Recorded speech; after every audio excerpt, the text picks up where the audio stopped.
primary ignition.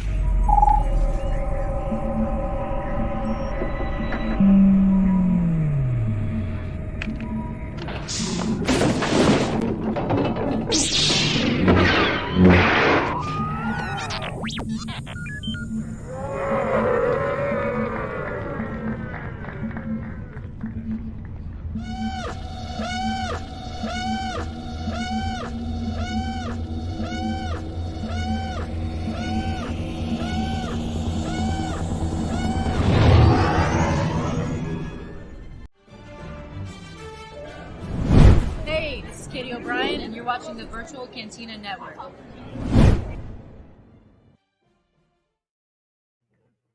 That's very fancy right there. I like That it. one's solid.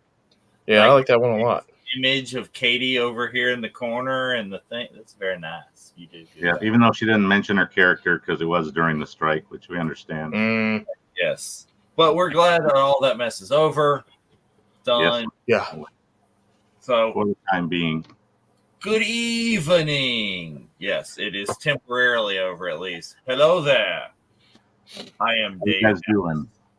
I am joined by, not joined by Spencer Dallas. His multipass has been denied. Multipass. Sad Spencer couldn't join us tonight, but he's got things to deal with, so we'll let him do what he needs to do.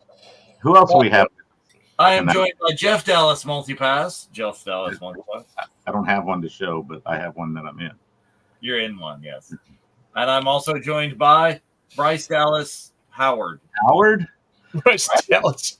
Why does it say Howard next to your name there, Bryce? No. I don't know. One of you two crazy guys is good at your job, I You're guess. so funny. We're the funniest ever. I honestly didn't even notice it till just now. We just put it up when we were backstage before it was not there, so I decided this would be the opportune time to display your name change. So anyways, we don't need to keep that up the whole time. We can switch to a different version. There we go. All the Dallases are present. All the Dallases are present. Except for the one that's access was denied, and that's what happens sometimes. So tonight, speaking of access denied, is The Fifth Element. Wow. Great movie. I enjoy this movie. I really like that. What's going on, Chris? How are you doing this evening? Yes. We are here. We are excited to watch The Fifth Element. I mean, I think a lot of people didn't like this movie at first, that they didn't understand it. It was kind of like I almost think of this as like, for people that weren't watching movies like this back when this came out, this is like Taika Waititi's like Hulk, like the Thor Ragnarok. Mm-hmm. It's like, this was that before that. It did have a lot of interesting things going on that I'm sure many people weren't used to, but I know there's people that are, followers of this movie because of a lot of things it introduced and characters and anyways. Oh yeah. Seeing people Bruce in Willis with blonde hair. Yeah, Chris Tucker having blonde hair as well. Yeah, Chris Tucker. And other accoutrements. And the diva and Lilu with her bright orange hair and her skimpy outfits, which I'm not complaining about. I was telling the Skywalkers on our Life Day special on Tuesday that this Floston Paradise is, in my mind, what the Halcyon should be. I hoped it was. Yeah, that was your how you imagined it, having not been able to actually experience it yourself. Yes. Yeah. Anyways, we are watching on YouTube tonight. It's a free version of the movie on YouTube, but it will have commercials. That's one of the drawbacks to these services that we want to make sure everybody has access and can watch the movie without having to have a hard copy or pay for a rental. So we got the free version going, and the price we pay is some commercials. So if you bring it up, I would say let it play through and try to skip the first commercial and get to the point where it's black right before the Columbia Pictures logo. And that way we can all kind of be on the same page from the beginning.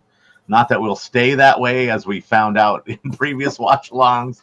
The time stamp will stray a bit based on how many we don't tend to stop it because it seems like people are getting different amounts of commercials and different commercials depending on where you are. I don't know how it'll be on YouTube. We haven't done YouTube You yet. are, where you are, what you're doing. It did that on Tubi, so you need. but it'll be fun. We'll deal with it. We'll call out when we get a commercial, and that way It's the fifth element. It's okay. We're good. some people might get commercials at different points than others, but we'll get to enjoy the movie for the most part, and I think it'll be fun. Yeah, absolutely. So while we're sitting here waiting, we've got, we'll start the movie up in about 19 minutes ish. Mm-hmm. I would be remiss if I was not doing Spencer's duty and plug our brand new Virtual Cantina holiday teas, right? Ooh, bring it up. Right here, we have Christmas and Hanukkah teas. Okay, I challenge you to find another Star Wars Hanukkah ugly Christmas sweater. Okay, I don't know that's a doable thing. So go to our TeePublic and check those out. A few X-wings flying off the menorah. Yeah, buddy, that's cool. But thanks to Aaron Waldron for the other Christmas designs. Those are amazing. I think I need like the VCN, like the VC wreath. Oh, we didn't put those in here. Oh yeah, that's a must purchase. Yeah, that wreath is a really, really cool idea. Yeah. I love the way that Very cool. The lights wrapped around the very kind of foliage looking, even though it's basically just green VC logo. Yeah, and you can try it on different colored shirts. I think the default is like a blue, and it looks really nice on that. I put it on 3PO on our thing. I put it on a green because the wreath is one green and the tea color is a different green, and I think that's going to be like I may go and take like a little pair of LED lights or something. And try Oh, there you go. String lights in there. Punch some little holes. Hot glue it in. Good to go. Yeah, that's one fun thing about TeePublic is that you can go through and kind of, customize it to your feel and, get the right color kind of scheme set up for the shirt that you want. And not get, maybe get the version that's like Dave or whoever's put up in as the example, but always go and check through the other colors just to see how they may look. You may like it better. Well, and you can try the other shirt designs too. Like sometimes the baseball shirts look really cool. Oh, that too. Yeah.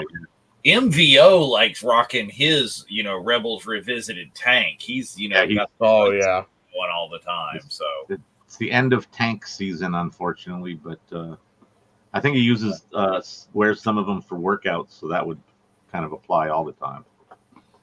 Right. But they're all fun. We still have good old Wu-Tang. Wu-Yang is for the younglings. I know. I'm like, put it up with the real property there, and then the original version, which ain't nothing to force with. Very cool designs. And a whole bunch of other stuff.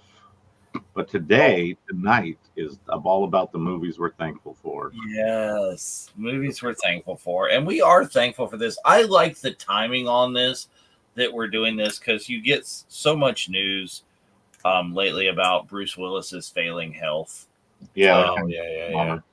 Sad to hear that, but let's pay a little tribute to a great movie and great acting in this movie. He is so fun and makes it. Yeah, he gets his whole little action character really comes out with his kind of snarkiness and his whole persona. Well, and what about the fact that Bruce Willis is now Star Wars canon, right? Or MCU canon, not Star Wars. Because have you guys seen the trailer? I've seen part of it. Oh, okay. I didn't see the whole thing. Say no more, say no more. But you need to watch the whole trailer. You need to watch the whole trailer. It's the thing. Like, I was sent a specific message. It's like, watch the trailer. And We saw the message. oh yeah. Well, I sat there and I watched it at work, and I probably shouldn't have watched it at work because I was like, people looking in my door because I'm screaming, yeah. From what I did see, because I was also watching it while I was working and got a phone call, and just haven't gone back to it. But from what I seen, it looked really good. I'm excited. I think it's a lot of the parts that I saw. I wasn't as excited about as season 1, but it looks like there's going to be some good parts too. I mean, they always do a really good job with that stuff. So Jeffrey Wright as the narrator, as the Watcher, is great. Oh, that voice is so iconic too. I mean, I was like, how is that going to work with? I guess he's a different. I always kind of equate him with Kang for some reason, but I guess I shouldn't. Yeah, it'll be very cool.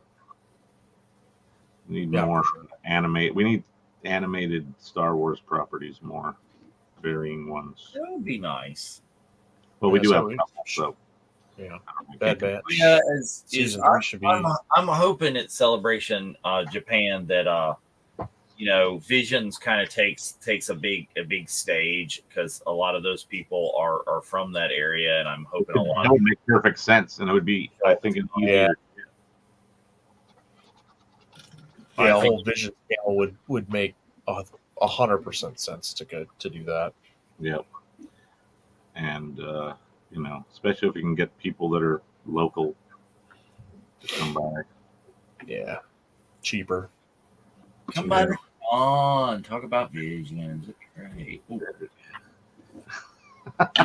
Different Willis movie. Sorry there, Dave. A little bit.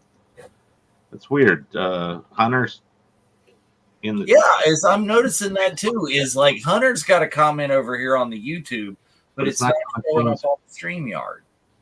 Yeah, I was just saying the only comments I have are from Chris and Jeff in Facebook. Yeah. Well, that's weird. It might be because I don't know if you. Let's walk it up to yet another StreamYard weirdness. That StreamYard anomaly. We'll deal with it. We'll make the best of it, and that's why we watch in 47 places, and we're looking at what else just to make sure. Right. Yeah, and just FYI, for those of you that see that I'm doing weird stuff, at least until we start watching the movie, which is amazing, I'm doing a little bit of like crafting and sewing and repairing. He's mending his hat. He's mending my hat. My favorite, my go-to wear to Disney pin hat is all cool. Speaking of Disney, I'll be there tomorrow, Disneyland, for Life Day proper. Yeah, it's gonna be a busy day. I think John will be there. Other family members of the VCN will be there. I hope John will make it. What special Life Day stuff have they got going at parks this time around? At parks in general, well, there's obviously the merch and that's and food options. That's what I'm saying. Is do they have special Life Day food this year? There are a few things. They had some of it out on Sunday. I was there for Life Day Observed on Sunday. Mm-hmm. And unfortunately, I missed the whole, like, let's say 90% of the Life Day activities that Obi Sean put together for us, which he does every year and leads, which includes a gathering over by the Resistance outpost, and then everybody kind of moves to what we have. I'm sure everybody who's been there a few times has dubbed the Rancor door, which is the big set of doors near the entrance to the marketplace. And then there's caroling, Life Day carols that happen there, which are basically rewritten traditional Christmas carols and holiday songs. Nice. Oh, y'all don't sing the Leia song? No, we don't do that one, unfortunately. Maybe that'll be incorporated in at some point. But there's a song called Droidle, Droidle, Droidle about droids, which is very much a take on Dreidel, Dreidel, Dreidel. There's Frosty the That's a new shirt coming soon to your team. Frosty the Tauntaun. There's a whole series of them. Han the Corellian Smuggler.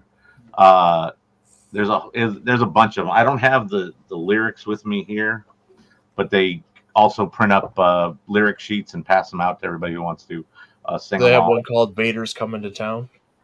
No, I don't think so. Maybe that will get incorporated in at some point. But there's about 6 or 8 kind of fun little takes on Christmas carols and holiday songs, like Droidle, Dreidel, Dreidel, Droidle, Droidle, Droidle. And so there's Mariah Carey and Carbonite. She needs to stay in that Carbonite. Anyways, after that, they do a whole processional from the Rancor door over to the TIE Echelon area. And then, or actually, I think past TIE Echelon all the way to the Falcon. And then they do a little saber meetup. Everybody either has a saber or a Life Day orb with them usually, or both. I've carried both around. And then there's a group photo that gets taken, and then they go to what has been dubbed the wishing tree, or I guess that's part of the Batuu lore. Is it's a tree right next to Savi's workshop with ribbons tied on it, which is supposed to represent Batuans who have lost a loved one or whatever, and they put that ribbon as a memory for them. And so there's like a little remembrance thing for anybody that we've lost recently, or in general, and a little ceremony there.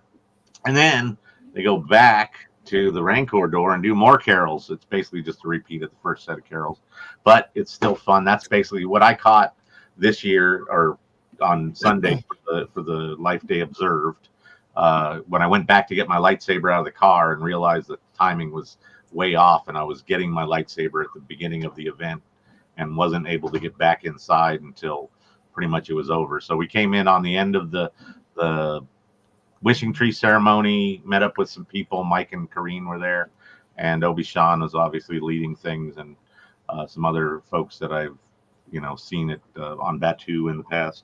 And then we went over and back to the Rancor door and sang a few more carols, and finished up with the group, which was fun. And so tomorrow I plan on doing if I have to go back to get a saber as opposed to having it on me already, I'm going to do it much earlier and make sure I give myself much bigger buffer. I always underestimate getting from Batuu, which is basically the back end of the park, right? As far as you can get from anything in the park to the entrance, it's the farthest point. Like literally, if you're standing by the Falcon, you're probably as far away as any point in the park, or farther, I should say, except for maybe part of Toontown. But even then, it's more of a direct shot. So yeah, it should be fun. They're going to do it again tomorrow. It'll take place a little bit later in the day, which is nice since it's a Friday. Give people a little time to get there for work-related issues, which take precedent usually. So if they can get off and get down there in time, that'll be nice. And I'm expecting to see the Skywalkers there as you do, and very good chances that Too Much Makeup Luke will be in attendance. I haven't heard confirmation that that's what the case will be, but I am kind of betting on the fact that Too Much Makeup Luke will be there. So it should be fun. I don't know what I'm going to wear based on the weather's been really weird here.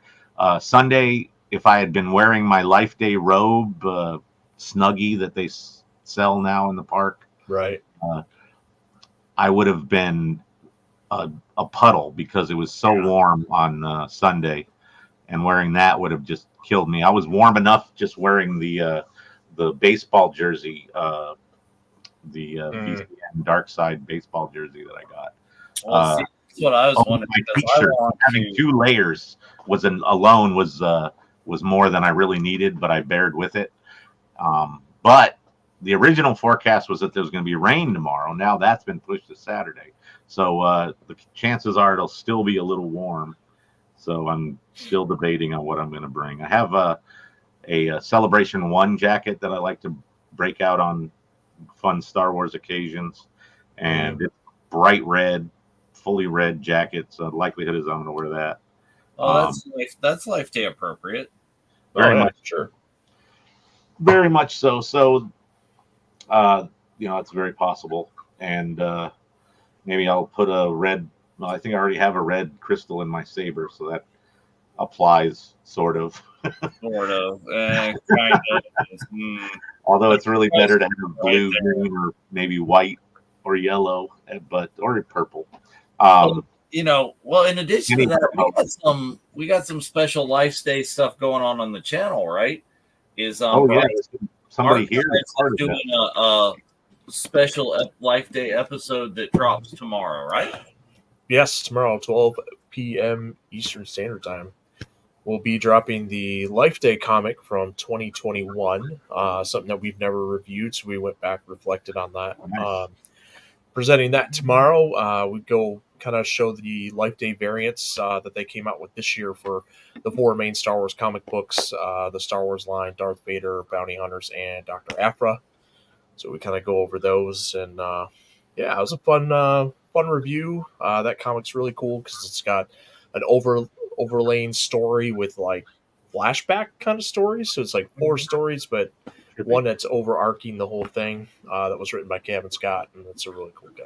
And that is the original one from 2021 or whatever. That is a Life Day story, right? Yes, it's 4 actually. So there's an overarching Life Day story that takes place on Batuu. Cool. And then it actually flashes back to the High Republic. And then it flashes back to time when Han and Chewie are still working for the Hutts, Jabba. And then another time where it's between episode 4 and episode 5. So very cool. All Life Day. Everything's Life Day. Awesome. And that's the one that the original cover for is like Han and Chewie and Kashyyyk maybe planted on there, or is it Batuu? Oh, he's got it right there. Yeah. Excellent. Yeah, so it's Chewie holding the Life Day orb. Right. Got the Tree of Life, Han in the forefront, and behind them, you can kind of see if I can get this to go right. Your background's punching it out. Yeah. Oh, there's some other Wookiees and stuff going. Yeah, and they're all wearing the red Life Day Nice robes, and then there's like another Life Day orb, but not quite as bright behind them. So, but they had some really cool variant covers too from 2021 as well. Nice. Yeah, I think that was my favorite. I think my favorite one is from the 2021. Is that was the one that everybody's wearing the Life Day robes? It's big one of Chewie and the orb, and is that? Yep. Yeah, it looks more like it came right straight from the holiday special. The what? That doesn't exist. What are you talking about? I don't think that's official. That doesn't exist. According to Harrison Ford, you would be correct. Bootleg. Yeah, speaking of holiday or Life Day clothing and stuff, there's tons of it on Batuu. They already had a whole bunch of stuff out. I don't know how much of it was just left over from last year. Right. But they did have a Han and Chewie ornament, which I thought looked new to me. So that would be cool. Yeah, and they've so I'm looking forward to seeing what else is available tomorrow, along with that. I'm dreading even trying to get into Doc Ondar's because of the that's going to be crazy tomorrow. The High Republic exactly. So in the past, the line has gone down the walkway. Doc Ondar's cut across to the ramp that goes past Ronto Roasters, down past the end of the marketplace and into like the Resistance area, or it doubles back on that that ramp and past the droid depot. So either way, I'm likely it's gonna be a nightmare. I'm gonna just not want to have anything to do with it. So yeah, because it was that way last year when we did the Star Wars night. For celebration. Yeah. It doubled back. Yeah, but, yeah. I can't remember what it was that they were. Was that the Ahsoka sabers? Could have been. I think it was the Ahsoka sabers. But Mike, yeah, I don't know how he does it. He just knows everybody there. But Mike walked up outside. Outside, they had a little thing, and Mike and I sat there and bought a bunch of stuff. They ran inside, grabbed it to us. We swiped the card, and we walked away because we weren't there for the sabers. Yeah. Yeah, you didn't need to like walk in and walk if you really want the stuff, and you can mobile order. There's no need to go in the actual shop. So, it's kind of a trip. But I'm looking forward to maybe trying some new food items. I'm not sure. I can't remember exactly what is. Let me see if the app will tell me. But they did recently introduce these sort of pretzel knots. They call them something blossom at Oga's, and we've been going hard on those. They come with like a sort of spicy cheese dipping sauce. Oh, so like actual food at Oga's other than the cookies? They're two. Yeah, the cookies are no more. What? I was trying to talk to somebody. Who was it? Oh, yeah, we were there. Me and Lamont and my buddy Ryan.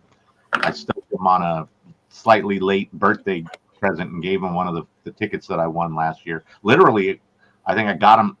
Either I won him today last year, or I got him. I got the email confirming it a year ago today.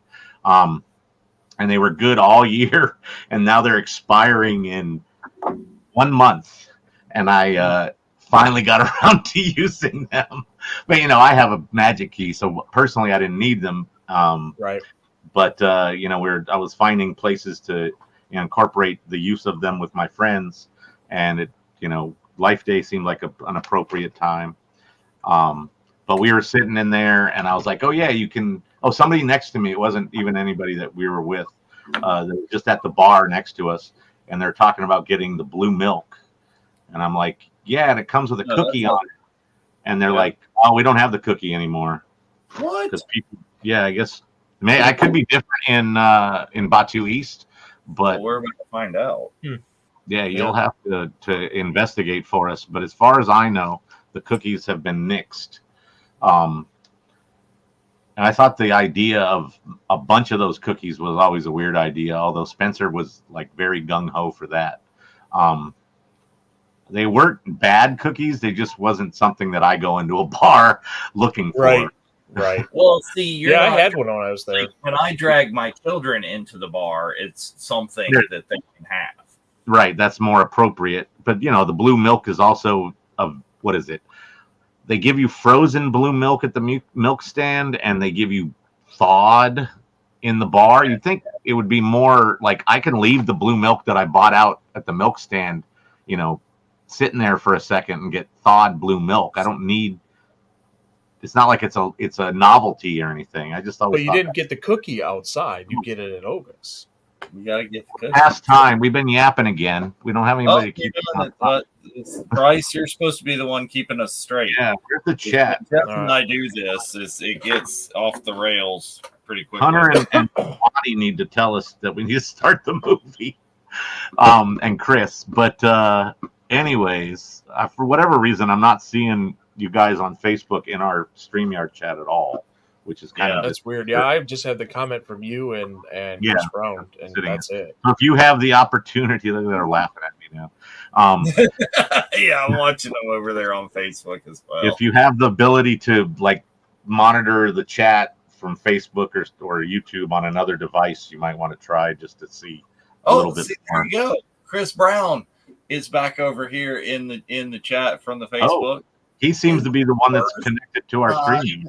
Watching this. Wow. All right. Well, everybody, we're 5 minutes over. So if you haven't already gone to YouTube, search The Fifth Element and hit the movie, not the video game links and the other weird making ofs and stuff that come up. Go ahead, hit play and try to jump past the first commercial.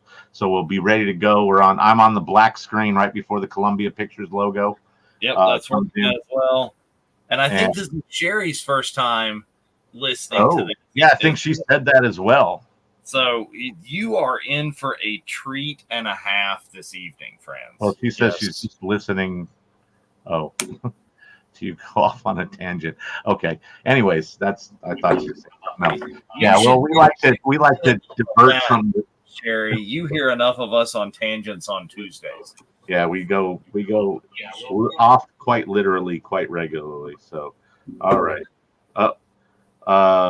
We're gonna count it down here. So, Chris, if you have started watching the movie, pause and rewind to the beginning, and we're gonna bring up a countdown here that'll be vaguely close to how when the timestamp starts. That'll also give you kind of an idea of where we are in the movie for later reference if for some reason you get disconnected or need to go away for a while and come back. So right now we're going to start the countdown, and here we go. You guys ready, right? Here we go. Steady.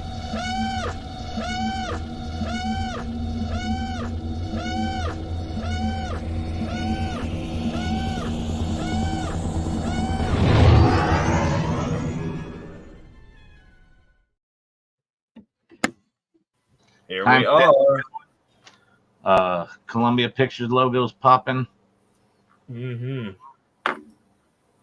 And we'll have some fun watching this incredible movie. I didn't realize it was so close. Well, it's 97. So that gave them a lot of time to develop things from this into other things. I think in one of my posts I made, or in the description of the video for tonight, there might say something about it being maybe a precursor to other familiar Star Wars related things, like a little planet called Coruscant, or however people like to pronounce it. Oh yeah. Anyway, the flying cars in the city scenes are just prequels to Coruscant as far as I'm concerned. So, and there's a bit of a Star Wars connection based on actors. Most of these people haven't been in Star Wars properties, but one of the costumed characters is played by Jerome Blake, who was very prevalent in Episode 1 and repeated his role as Masamita in Episode 3, even though he's uncredited. So he's our 6 degrees of separation of Star Wars for tonight. And even though we don't need that, because it's all about what we're thankful for. Exactly. But I love the reveal. It's kind of Star Wars-esque.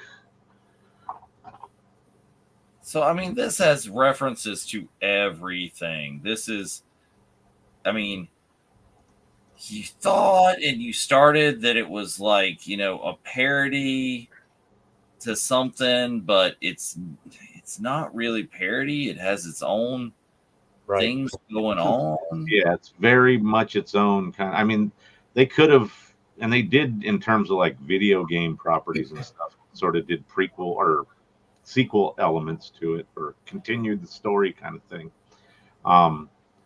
But nowadays it'd be like 5 movies if they tried it. Yeah. Oh yeah. Versus, they did 1 in 97, but it's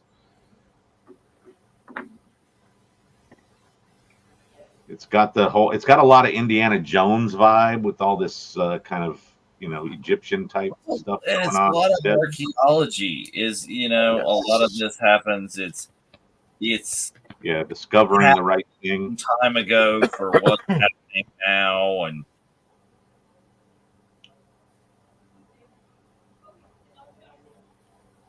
amazing. Kids falling asleep.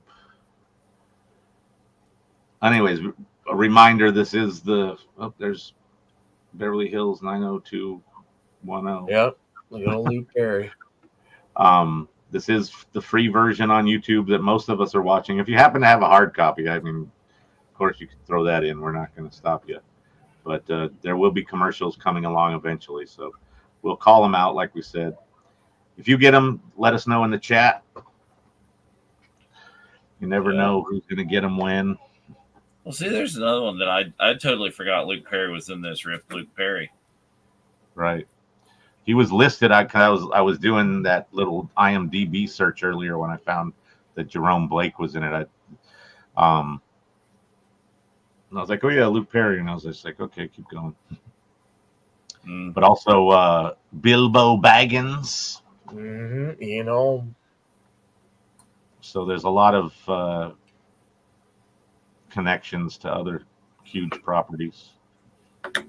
Well, and just Gary Oldman? Wasn't Gary Oldman? Gary Oldman. Yep. He's the big Commissioner bad. Gordon. Yeah, that's another huge franchise. I'm waiting for them to scroll past the R2 and C3PO high-res list, but I think it's the wrong movie. That could be. All right, let's see what we got here. Oh. Pulling some shady stuff. Dave is ready for Disney. Yes.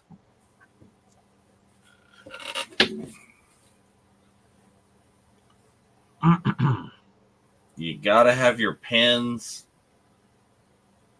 There you go. Only thing about this pin hat is all of these are like locked in with the locking pins, and every time anybody asks me to trade, I'm like, sorry, no, can't do it. Oh, I don't have the Allen wrench with me. Yeah. Those are like a lifesaver. Do you remember at the first family vacation in Hollywood Studios? I built a saber and got my pin from the saber build. They give you a pin based on what style you build, sort of as a cool little memento, but also as a way for the savvy scavengers to know what style you're building at the time. And I put it on my lanyard. Yeah, I had it on a lanyard. I was wearing a lanyard. I don't remember why, but anyways, or it might have been on my shirt. I can't remember. Anyways, I put it on, finished the saber build, left Savi's, and we immediately walked over to the resistance area. So Save is past the workshop, past the down the trail to where the X-wing and the A-wing are, and the entrance to Rise, and looked down, and it fell off right then. And somehow between there and Savi's, I had lost the pin back. Yeah. So I was just glad I didn't lose the whole pin, or it didn't get stepped on or scrunched into the ground or something. But the saving grace is that that was at least the second build of whatever style that was. So I already had a good one at home, but that was the second one. So I got to have my sets to show that what I built. See, my this favorite year. This is very kind of steampunky. Yeah, there's a lot of that kind of stuff going on with this. It reminds me of like retro. Well, like what's the thing? The restaurant at the end of the universe. So long, and thanks for all the fish. What's the original? The Hitchhiker's Guide. Yes, no. Hitchhiker's Guide to the Galaxy. It reminds me a lot of that kind of thing as well. So here with these alien guys and these crazy big suits, that one of the actors in there is Jerome Blake from episode 1 and 3. Nice.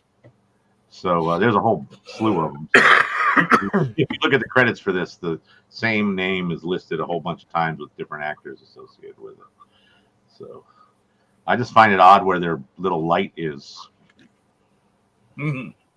Let's see if I just got the commercial. Oh, commercial. Commercial warning. I got Domino's. I got Our Flag Means Death. It's a great show. I'm at Meyer, which is I could have Makes sense skipped. because Where are we on now? I'm on Tinder. I've got a Tinder ad now. It only gave me one, and now I'm back to the show. Here we go. Now I'm back. Yep, I'm already back too. These aliens really give me a lot of Dark Crystal kind of vibes. Their body types are very Skeksis. Yeah. You know, with the puppet element with the head. I think They also this have is kind of like Hitchhikers. Isn't battle there like a fat gold robot in Hitchhikers? I think so. He's more like rotund, kind of. Yeah. Something like that. But this whole like head on a swivel thing, that's such a weird little key. But they're very trippy suits, that's for sure. Oh, he's like a round-headed stormtrooper. It's not gold. He's white and black. But yeah, there's in the 2005 Hitchhiker movie, there's a big round droidy robot-y thing. Mm-hmm. Oh yeah, they're very they could be very Babylon 5e too. Mm.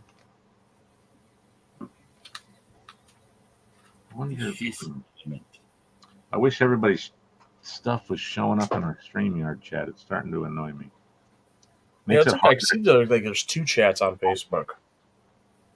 Yeah, there's one I see Sherry and it's Lanny and all them, and then so what we're doing right now, if you can see at the top next to in the StreamYard window, there should be 3 icons for where we're streaming to. So we go to the VC or Virtual Cantina page. We also go on Facebook, and we also go to the Star Wars Celebration 2025 page on Facebook, which is our main Facebook page. When we also go to the Virtual Cantina Network page on YouTube. So the redundancy on Facebook is because of how much issue we've had in the past with some accounts versus other accounts. So we just like to be able to be there streaming. So all of them should feed the chat into our window here in StreamYard. But for whatever reason, it doesn't. So enough technical info there. Luke's going to save the day. He has to yell it. Oh my God. Oh, look, he's got Han Solo's blaster. Oh, he does. Except it's got a clip in it. Yeah. Handle Mauser. Looks like a handheld Tommy gun. Kinda. But that's definitely the base for a lot of Star Wars weapons. Oops, shot right in the face. Yep. Uh-oh. So sorry. Didn't mean to do it. Nope.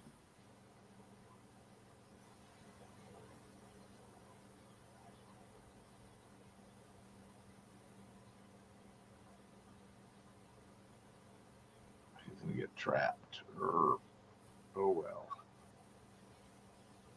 Oh, and there's the finger key. Mush. Those waddle suits move too slow. See, if he needed a little speedier version. Looks like a metal life ring. Mm.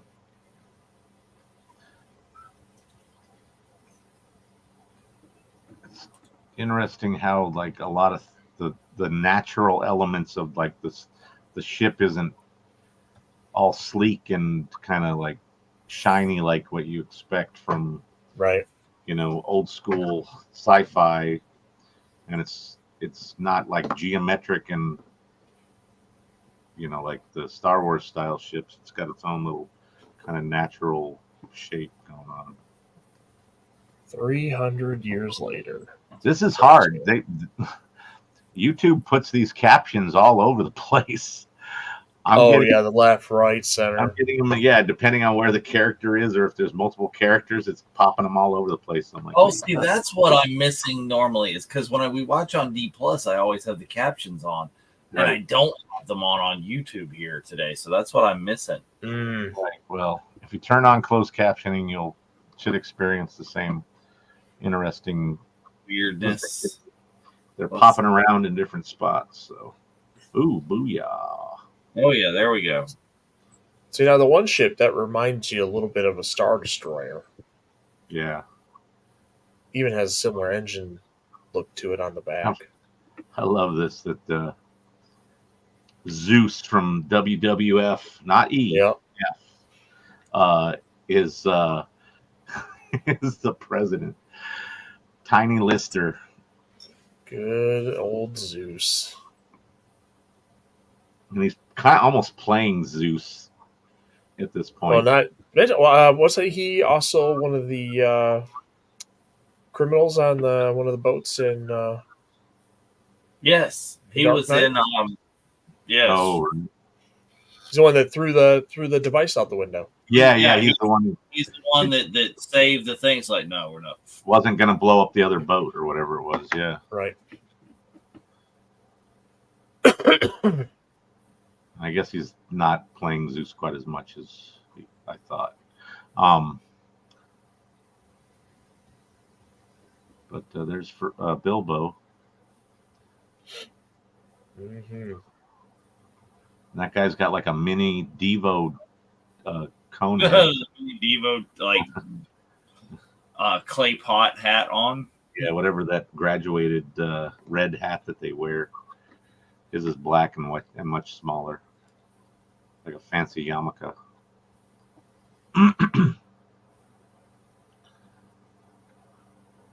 So how many years before Bilbo was this? 97. Good 5 at least, right? What was the last? Or was Lord of the Rings? Was that 2012? Woo! What happened? Like the entire chat just came in now, man. oh yeah, I just saw it out of the corner of my eye. It just popped in. Oh wow! Yeah, you're right. Hard gone wild. There we go. People's Yeah, stuff. now we got our people in the chat. What's going on? Yeah, the droids are at Club Obi-Wan. That would have been cool to see them throw something like that in there, though. And I like here what their choice is. They're still using kind of like 70s tech, Yeah, late. it's got that. Oh, that does look a lot like a Star Destroyer, except for the body. That whole aircraft carrier. Yeah, I was just going to say the same thing. It's like an aircraft carrier and a Star Destroyer all rolled into one. It's the space Another commercial. motto. I got Adobe Black Friday deal and BetterHelp. Nice. That is. I have 7 Brew. I don't know if you guys have heard of that. Like that's No. chain. I have an ad for quitting vaping. Can you skip? I skipped past mine. I'm back to. I'm back now. Yeah, they're shooting the stuff into that star or whatever it is. Yep. But yeah, the screens are very kind of Star Warsy, that old style. That futuristic retro kind of stuff. Yeah, but I like that. Either of you, though, remember the literal battleship in space battleship Yamato? Oh, right. Yeah.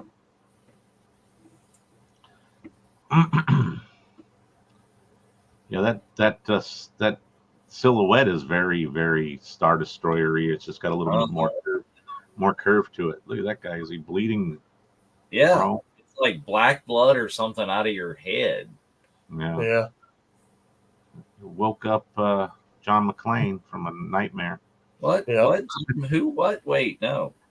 That'd be funny. Corbin Dallas. Some kind of dream that John. Corbin, Corbin. I got no fire, Corbin. No fire. Spoiler alert! I got no fire. Sorry, it's too funny. These interiors are very Star Warsy as well. The doors are very much like the magnetically sealed trash compactor doors. and the way that the wall has that kind of inset elements and similar design type stuff. This is another one. We've already been doing it, and the people who are watching this for the first time don't know. This is one of those very meme-worthy, quotable movies. Oh, A yeah. lot of quotes come out of this that you might not recognize that we say all the time. I got no fire. Negative. I am a meat popsicle. There you go. I love how he's trying to quit smoking, so the cigarettes that it's dispensing are super long filters with a little bit of cigarette at the end. Right. Yeah. I was like, did he put that in his mouth backwards? And then I was like, nope, that's the filter. Yep. Funny. Although his to-go containers aren't very futuristic. No, he's wearing some of the things from very the same. Yeah, that coffee pot. Even the old milk jug. Right. He's got a flirkin though. Flirkin. Right there. We're waiting on that, Lonnie. We're waiting on that. Ruby Rod. There it is. That's so weird that it was. Yeah. Things are lagging. That cat looks cross-eyed. There, Ruby, right there. That's why she's multi-pass. Sorry. Spoiler alert. If you haven't seen this before, forget I said it that way. I love this with his stupid hat, screen capture hat. I think that might be a new cosplay. That should be. I gotta build that gun and then make a screen capture hat, and I'll be set. Well, I mean, that's another one of those things that it's not far from a thing that's got like two AK-47 magazines turned around backwards, going sideways. Yeah, and a bunch of spikes, and I love the viewfinder thing. It's so weird. Oh yeah. Everything about that gun makes me laugh. And then he's got Ezra's lightsaber gun. Yep. No. You'll have the collection he's not the going thing on. that comes down out of the ceiling. It just Well, it's like a Gatling gun. And then the little dance. He's gonna do the little dance. That's a very nice hat. Look at these. Look at that vest. Yeah, I couldn't pull that off. I probably couldn't do that dance either. See, a lot of this too has like homage to other Lucas properties, like American Graffiti, with these the Bugatti taxi with the big old fenders and stuff that are pointless. Well, and the way they sound, they sound like pod racers. They've got these big. They just kind of float around, but they have these huge motor sounds. Yeah, they. I guarantee a lot of this lent directly into to episode 1 and beyond. What I like about the front grill to the taxi looks exactly like a Bugatti Veyron. Oh, is it pre-Bugatti though? I don't know. Bugatti's been around for.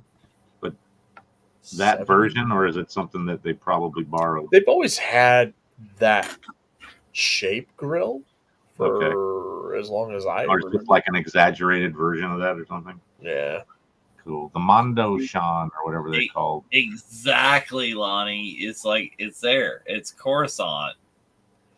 This is what you can't unsee Coruscant. If you were the traffic patterns, the building kind of layout, it's all about Coruscant.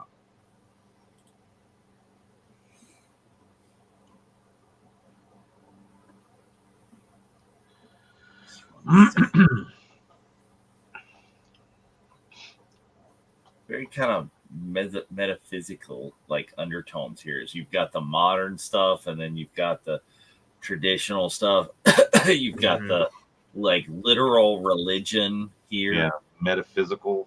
This is maybe we should take a pass at analyzing this movie on the Unifying Force and comparing it to Star Wars. Right. I love how they had to go to a stoplight there to get through. Had to give them green. Oh, these guys. Yeah, so we're pretty close to where the thing shows. We're at 2240 is what mine shows, and that's showing 2328. I'm at 2250 right now, so we're a few seconds apart, but yeah. Well, no, I'm right there now. I just hit 2250, but yeah, just a very few seconds. Yeah, just what I meant.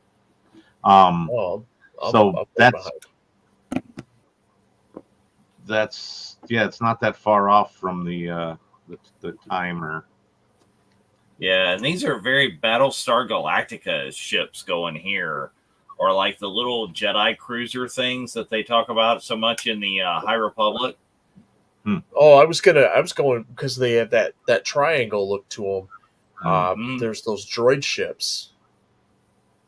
Oh, that you see the droid fighters that are like yeah, they look like yeah, almost like the Celtic triangle. I have one of those hanging on the ceiling next door. The other room. Oh, he's my favorite. There's a cosplayer that does a really good version of him here in LA that I used to see at every con with the plastic thing. Oh, commercial. Plastic thing on his head and his hair popping through. Oh yeah, so you got a commercial. I don't, so now I get to catch up. I've got a commercial now. It's just a second past him. Oh, I can skip this one though. Skip. Yeah, I can skip it too. So let's do that. Whoops, it's gonna. Oh, it skipped itself. No, it didn't. It went to another commercial. What is this? For lids. Now I can skip that one. 300 years of waiting for nothing. It's weird how the way that they cast this movie with like Tiny Lister as the president, and the guy next to him there, the older dude with the beret on, as like a security officer lead, where usually he's like a thug or something, or some sort of bad guy. Wasn't he in like Blade Runner? This is the he was in Blade Runner. Was in Guardians. He was in Guardians. He was an alien broker. Oh, right. The one that they took the Power Stone to on Nova Prime. Ooh. Like I said, this has got tons of people in here. Yeah, this is packed with notables.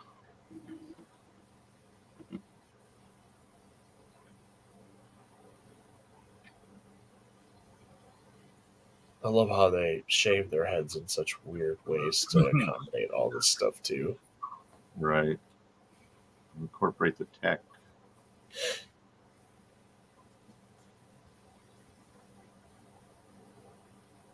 You got extra DNA.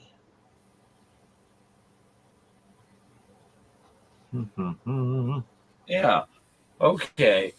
Because couldn't be a problem at all. It's like, it has 200,000 gene sequences. It's superior in every way. Yeah, let's just clone that sucker. Right. Like, you want to get Judgment Day? That's how you get Judgment Day. It's the same thing. But this is really cool. I love this sequence where they're literally like building the body from they're 3D printing the body. 3D printing before 3D printing was a thing. Yeah. Yep.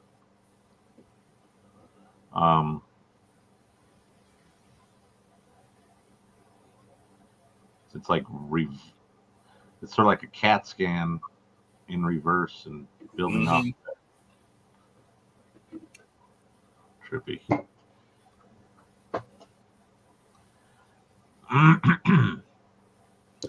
10 seconds to ultraviolet. This stuff looks a little video gamey, but it still really works. Well, and I like how this is a little science-y. What's up, Peter? How are you doing? Oh, what's going on, Peter? Thursday here, man. Yeah, we're still living in the past. Yeah. But happy Friday to you. But yeah, they're getting a little techie. They're explaining it. We're shooting with slightly greasy solar atoms there. The vector graphics are awesome though. I love the body and the skeleton.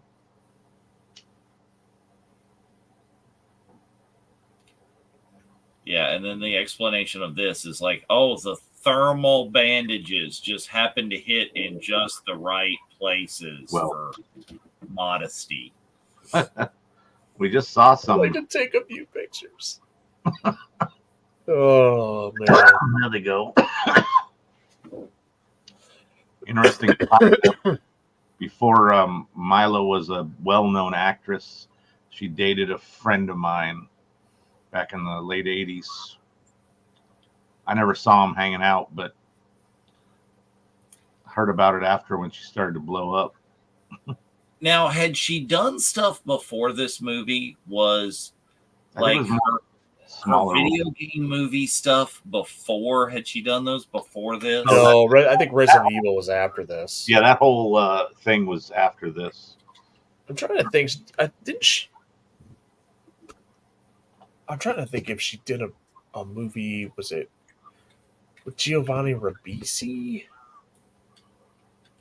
Oh, was that like SLC Punk or something like that? Maybe. I think it was Giovanni Ribisi.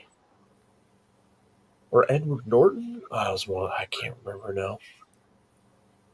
All right. You know, she was like had been around a little bit, but in much more minor roles. I don't think she was a lead leading up to this, but I could be wrong. Where's that? I'm pretty sure this was her breakout role. Yeah. The Fifth Element before this, she had been in Dazed and Confused and a role. Oh, okay. Yeah, I remember she was in Dazed. I remember that for sure. Return to Blue Lagoon. Oh. Stupid knockoff. She had appeared on Parker Lewis Can't Lose. There you go. Watches. I love that show. That show was great. Some of those early Fox shows were so fun. Kubiak. Oh, so much for that thump. But yeah, you're right. Is really with that, she appeared on like an episode of Married with Children. Parker Lewis Can't Lose. Very, very few things. But this was the breakout. And very shortly after this was The Messenger, that the Joan of Arc biopic that she did. Right. Yeah. You're starting to get the lead roles after this for sure. Mm-hmm. And then Resident Evil wasn't until 2002. Okay. I mean, there's like 6 of them. Didn't the early games, Resident Evil original, like drop in the late 90s, like 99 or something? Yeah, that's probably what it is the movie with her didn't come out. And that's probably what I was thinking is Resident Evil, like the video games and stuff were coming out either before this or about to say, oh, she's in the air shafts. Oh, spoiler. Oh, getting along with her co-star there. Oh, his police helmets are the best. Yeah, some of the costume design is insane. And this reminds me of Judge Dredd right here. Oh, very much.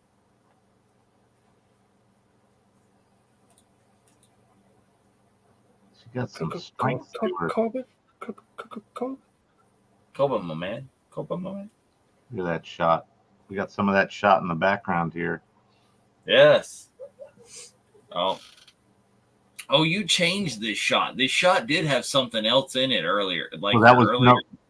The ad has the cop cars in it. Oh yeah. See this? This has the cars that were chasing them down or whatever. That look suspiciously like floating Crown Vics.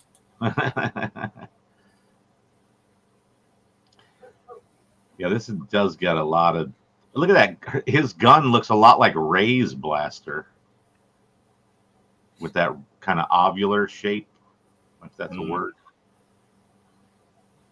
Love how she's just strolling around 90 stories in the air. Right.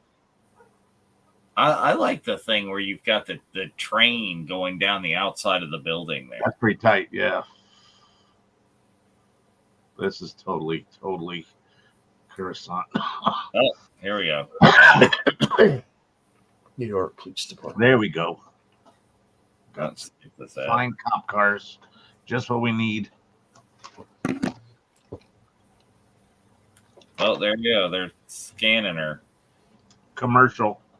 I love how the cop had glow sticks hanging from his mirror. Oh, yeah.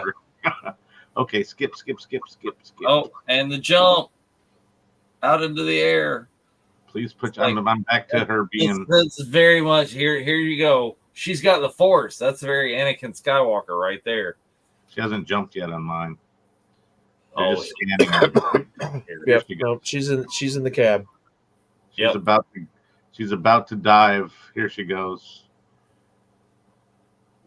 That's a leap of faith if I ever saw one. well, you know me, Master. I'm just a passenger, one with the right speed characteristics at open cockpit. Let's be smarmy about it. You didn't want to smash through the freaking roof like she just did. Right. Yes.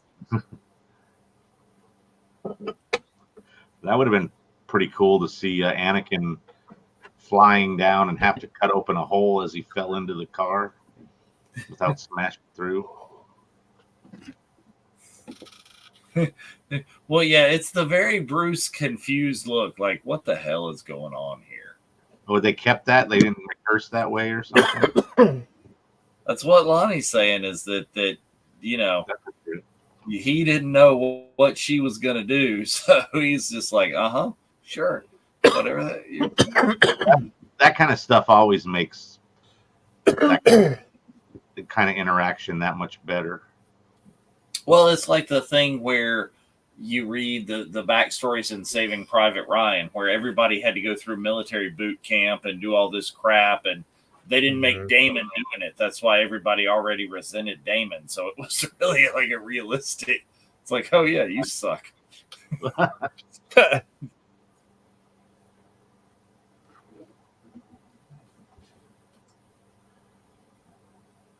Matt Damon. Sarah Silverman is effing Matt Damon. No, that's a 10-year-old joke. Sorry. Womp, womp, womp. From Jimmy Kimmel, if you ever watch Jimmy Kimmel. Oh, I mean, I don't know how many times. It's like, well, we ran out of time. We couldn't have Matt Damon on today. But Sarah wrote a song called "I'm Effing Matt Damon." Oh my god! While her and Jimmy were a couple, it was like another joke, inside sort of joke, but joke inside the joke inside the joke. Yeah. How? So the cops aren't looking for a vehicle that she may have gotten away in, somehow smashed through the roof. Oh, here they come. Oh no, they're standing there. He's like debating. I forgot about that part. She's like reading the "please help" off of like the ad in the back of the cab here. Yeah, that's what she's saying right now. Please help. I love the taxi sign hanging inside the car. All right, here we go. Please. Midair hooked on. Yeah, that would be the weirdest kind of thing if you were a cop 90 stories up having to deal with another vehicle. Oh. You're just gonna kill me. Boom. Motor whirring, hydraulic squeaking. How do you even see out of those helmets? They got little, like, kind of smoked, kind of visor type things. They're very. Oh, I just assumed it was all like they were relying on LCD screens on the inside. You couldn't actually. No, they're so like vertical up and down. There's like no peripheral vision. And there's a giant non, transparent, I should say. Yeah. Piece right in the middle that's got to mess with your eyes because you're trying to see around this like weird strip. McDonald's of the future. Here we go. Kicking the Gotta sound. love the product placement. Oh yeah, McDonald's. They still use the same French fry containers Yep. and cups and straws. Those are plastic straws. They should be banned in the future. Yeah, I think they figured out real fast that didn't work out. I still encounter a lot of variations of straws, and paper straws are like my least favorite thing ever. I'm not a big straw fan anyways. I tend to use a straw if I can help it. In a drink like this that has a lid, I will have a straw, but for the most, like if I go to a restaurant, I never use the straw they try to give me. Oh yeah, no. But we get every variation of any kind of alternative at of any variety of restaurant you go to around here. Oh, there's the McDonald's again. Yeah. Served. Look at this whole screen readout is Trench Run. Here it is. Uh-oh. Wow. Let's just open fire with machine guns in the front of our cop cars. It's like, hello.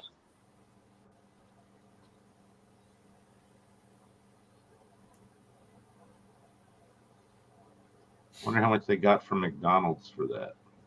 I don't know. See, I wonder if they used this movie when they did the car scene chase in one of the Bourne movies where Jason Bourne's in a taxi that gets the crap kicked out of it. I wonder if that inspired that car scene with this taxi. Wouldn't put it past them. Nowadays, there's all things they pull from everywhere. Back then, I would have thought that would have been more like a deep cut, but very possible. Look at this. Hey, I've seen that scene before. Except for this seems to have way more traffic than Coruscant. Mm-hmm. I don't know. It like gets more as you go down in Coruscant, because if you've seen Clone Wars, like the season of the sisters, and where Ahsoka goes down to the lower levels of Coruscant. Right. And now this is getting, very grittier and darker. The further down you go, it's very Blade Runner as opposed to Coruscant. Oh yeah, we got. Well, yeah. There's that one level though on Coruscant. What's it? 1313. That's Right, supposed that was to be that game. Yeah. I love how they're hiding behind the billboard. That's so funny. Texas Chainsaw Airheads? I don't know. That's weird.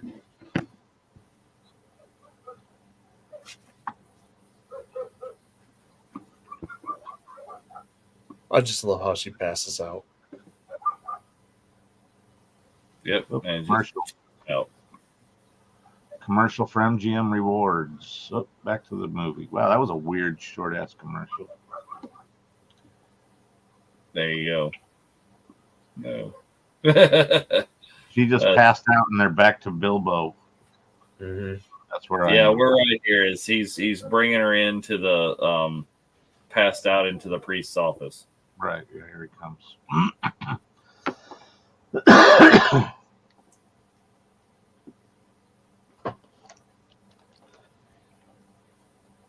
Oh, And see ya. it's like, oh, that's what it was. I know that. I don't know that this movie ever got super. I mean, I know a lot of people in a lot of different fandoms, but I don't know that I know anybody or have seen anybody that has the Fifth Element tattoo. If you notice behind where the timestamp is, very, very subtle watermark of that same 4-up design. Mm. But it's hidden in all that nonsense in the background. Just saying. I like to put things in that only I can see. There you go. No, I mean, like, I know the people. Yeah, see, I know the people that have, like, the G.I. Joe, the Snake Eyes symbol right there, and, all sorts of Harry Potter's and Deathly Hallows and all sorts of stuff, but I don't know anybody. So many tattoos, so little time.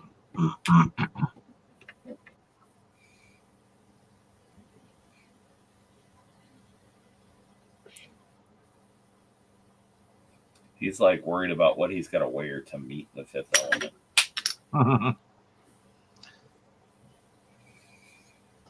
I just love how her hair color and his tank top are the same. Fashion first, gotta match. Got to pop. No. Was he trying to Sleeping Beauty her? Well, whatever it was, she ain't happy about it. Cool. So she's got like a Clone Wars gun. Like Rex would be sporting that gun.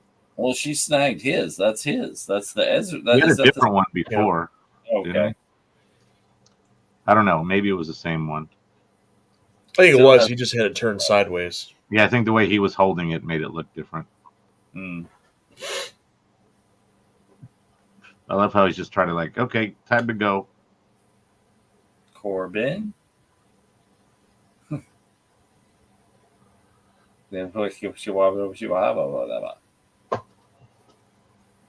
Wonder how much of that is just her deciding to babble in a certain way versus them telling her kind of what to say. I don't know. I haven't heard too. Did they make up a language for this movie, or is it that kind of ad-libby sort of thing?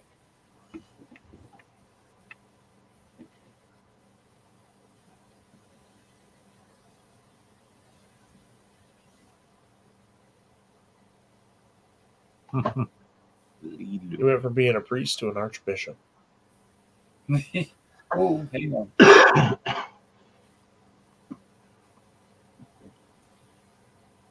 Yes, and I have the fancy chance key, and now she's like, yay.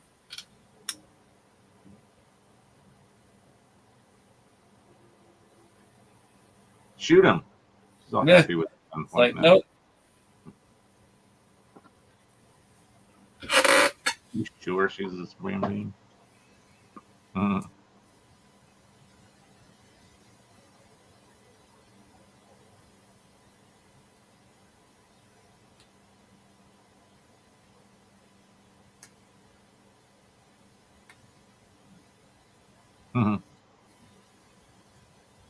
There you go.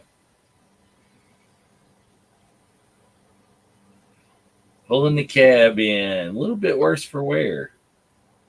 Mm-hmm.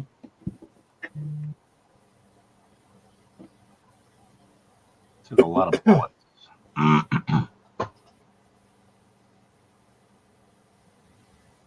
That cat looks cross-eyed. Meh.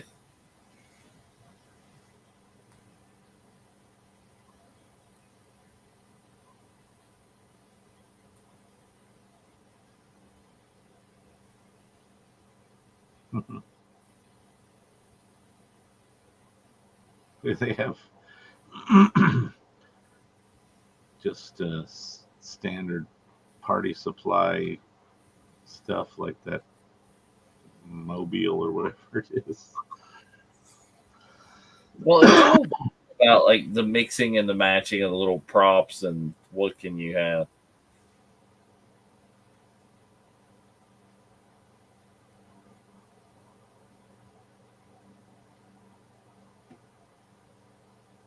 I like his bed though. Pops up a new one with a plastic sheet on it. Got to get that plastic off of there, but other than that.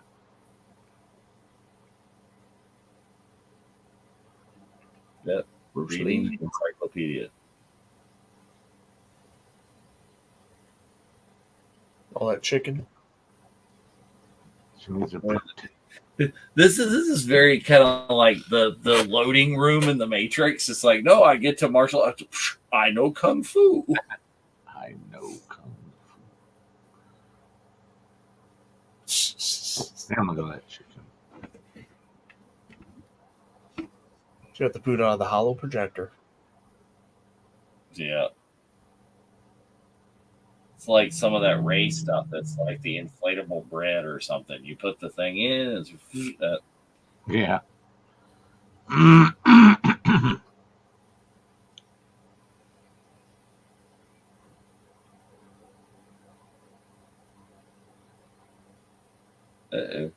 Ugh.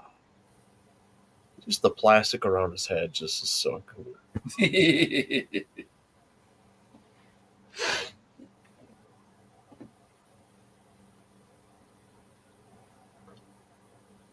That's such a weird decision.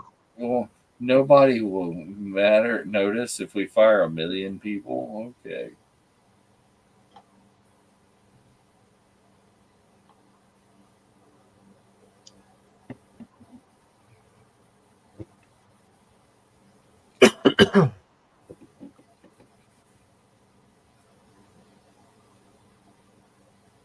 Yeah, there we go. Oh.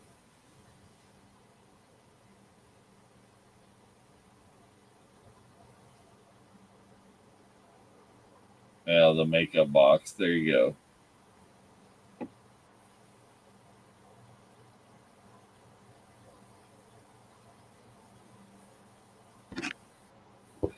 go. Well, why, it's the future. Why not just a tiny little soul patch? The soul, yeah, I was gonna say soul patch. It's everything in the future. Oh, Domino's. Why would you? Oh, I got Alienware. Yeah. But I can skip it. Yeah, boy. Back to the movie. Haha. Rated R.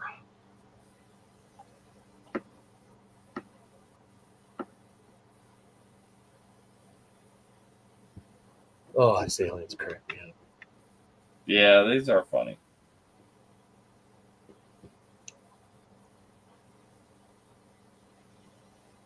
This is shortly after like the 90s where we have the morph software. Let's use the morph software. This is totally the Halo gun. The Needler.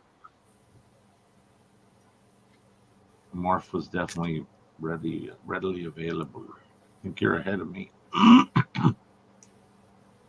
There it is. Now I see it.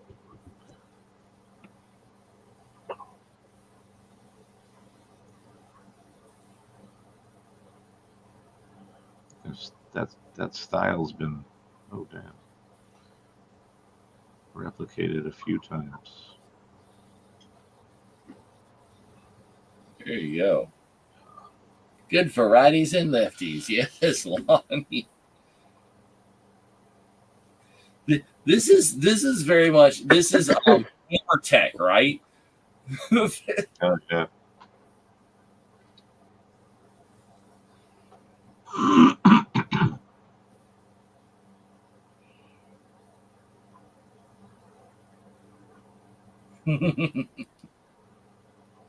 It's a hell of a Swiss Army knife.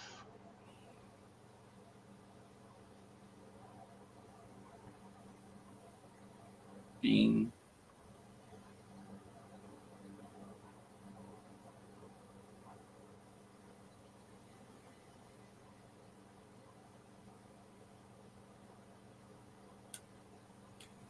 I love the practical heads. I mean, that's some serious, like, that's a serious lot of makeup stuff they got going here. The makeup department. Puppetry. Yeah. Having the servos in the heads to make all that movement. Mm-hmm. And then somebody off camera having to control it.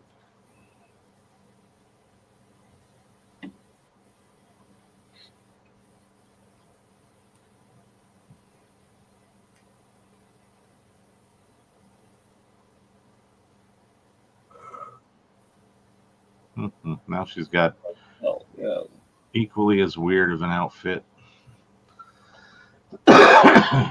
Yes. Silicone. I love it. Is matches her hair though. True. But it just seems so Oddball. It's future. Not one or two or three, but four. It's interesting what the accent he like takes on in this and why.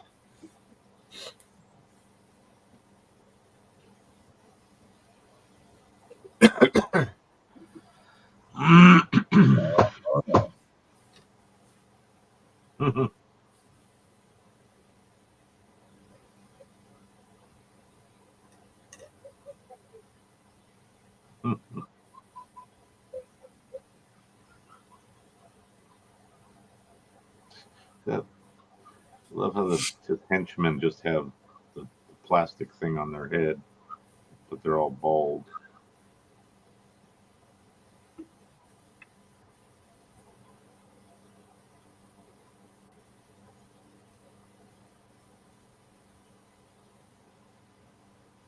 Uh-oh. Little red button. I don't know if you should press the little red button. Oh, yes.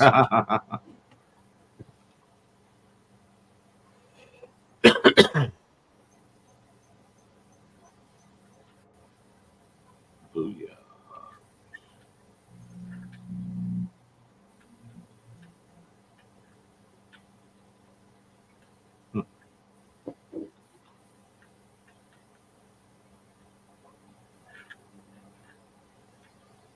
That had to have been a PlayStation controller that she was shaking. Oh, these purple Just domes are great too. Put crazy makeup on. Oh wait, that's a VR thing or something. Jean-Baptiste Emmanuel Zorg.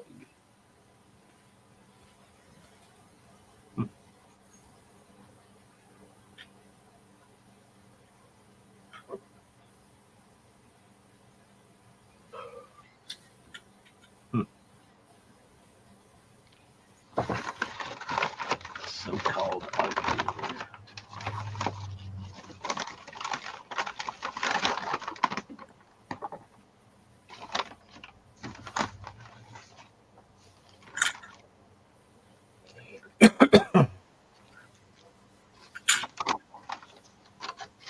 Well, I might see the Jedi Temple in the back there.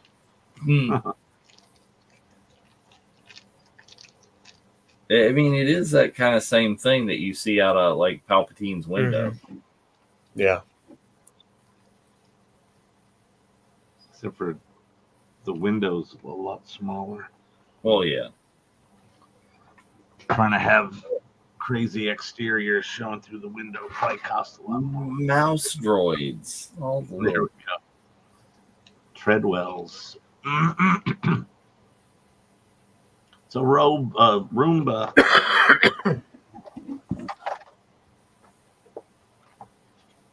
Wonder if the Roomba guys got some of their idea from this.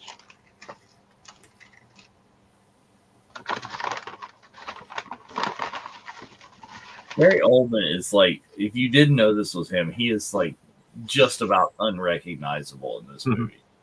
Yeah.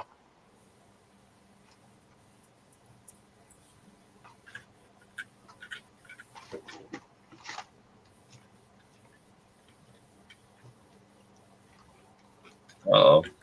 Shogun. You done.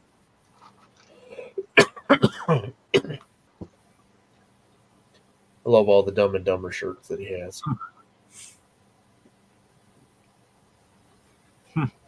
The cactus that pops up, all the little things. There's like a Rolodex. What all?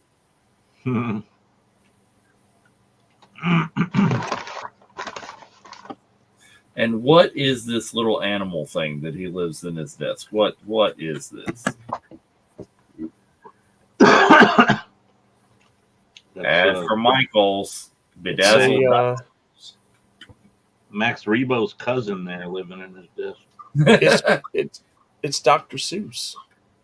Yeah, it's a Snarkle. Horton, here's a who.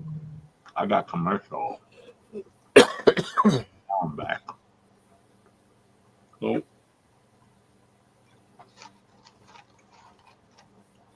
Oh yeah, it was Horton, wasn't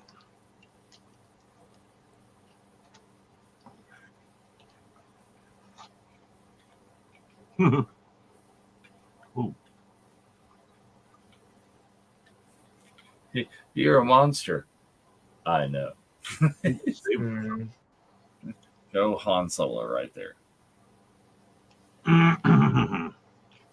If how you play video, just mash the buttons. It's never a bad thing. Hmm. But button mashing can be very therapeutic.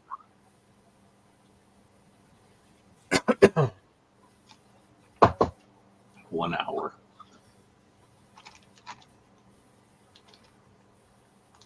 Like the biggest joystick in the world to try to drive something. Yeah.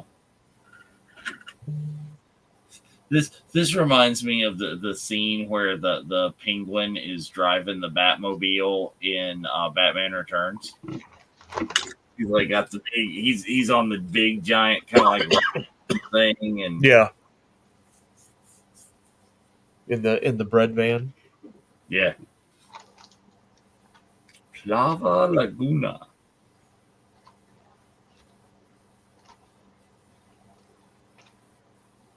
He's all driving a little, high tech cockroach. Yeah. Is that Ant-Man? Quantum Mania.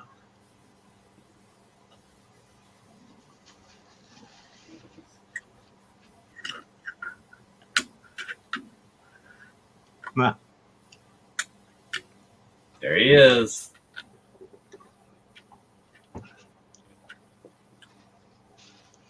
It's, what was his character in Lethal Weapon 4? Benny? Yeah. Uncle Benny? Right. Uncle Benny? Uncle Benny. Because he was the bad guy. He was one of the guys managing the human trafficking. Yeah. Was it? Mm-hmm. Yeah, he was. Yeah, wasn't he like Jet Li's a relative in that show of Jet Li, Uncle Benny? Yeah. Well, he was at least his boss or something like that, because he was the one in charge of like sicking him on Riggs and Murtaugh. Yeah, part of the Chinese triad, I believe. Yeah, there's just so many people in this movie. I do love like how they have the bridges still in New York. They just decided that all the water was gone, so we'll dig down in the earth and keep building our city. Well, and he's sitting there flying. It's a flying Chinese junk. It's the same thing. It's like a food truck comes to your Yeah. house. Which it still reminds me of you see those boats and stuff like that. Like totally go back to that scene in Bloodsport where Jean-Claude Van Damme's running away from Forrest Whitaker and that other guy. Oh yeah, I remember what you're talking about now. Where he's coming, he He crosses jumps it on. and from boat to Mhm. boat. Yeah.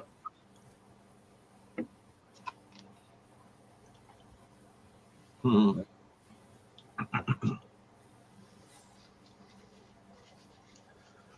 Uh-huh. I love the There you time. go. Star Wars adjacent, Princess Leia here. Yeah. She's like cross between the Princess Leia hair and then the girl from Dodgeball. It's on the purple Cobras. There's your mission. What's your mission? Save the world.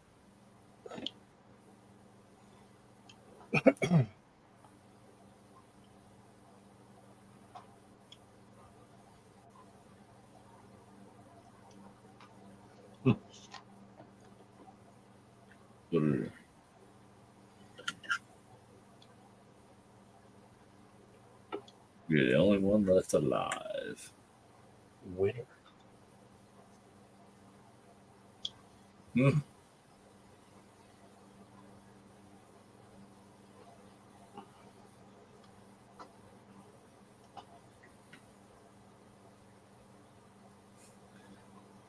So funny is like what's retro in this movie and what's the futuristic is you've got like all these things that are digital and then you've got the paper. He's like got all the weapons, spacecrafts, and it's just a big long printout list and then It's an interesting mix of. Well, I like how her name was Major Iceborg. yeah.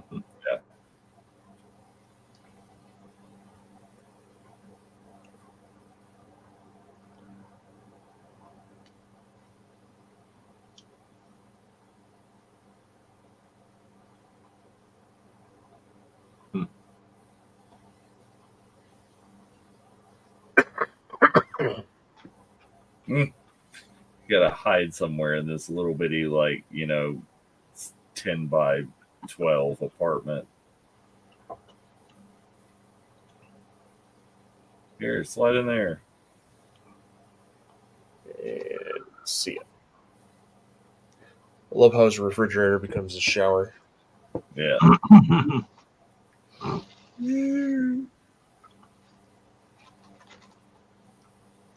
Hello. People high.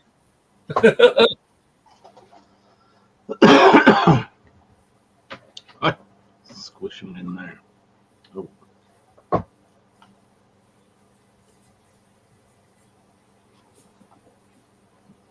Save the world. Here come the cone heads. Was that Obi-Wan that just pulled a gun on him? So uncivilized.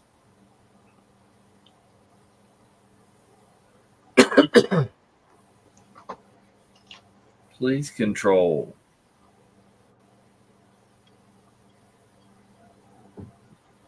Oh, yeah, that's just a common thing.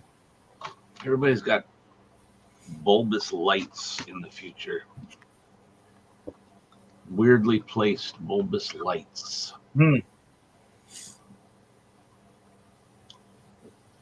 Oh, there's an ad. It's Danny DeVito. For Jersey Mike's. Oh, those are always good. He talks about Mike's way in that commercial. We only just got a Jersey Mike's like maybe a year ago. Oh, here we go. It's gonna save the world. Oh, put him in the bed. Slides under. We'll skip.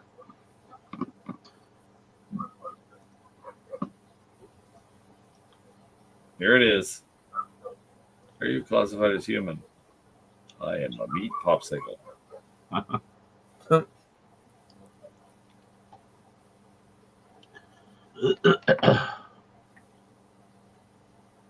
Smoke you. But we bagged them.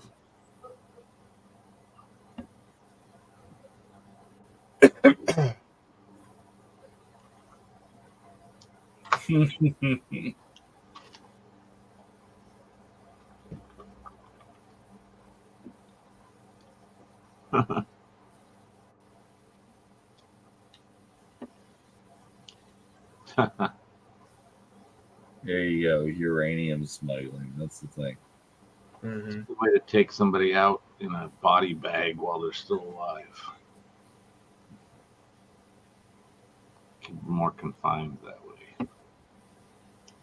Uh-oh. Warriors. Shoulder elephants are the best.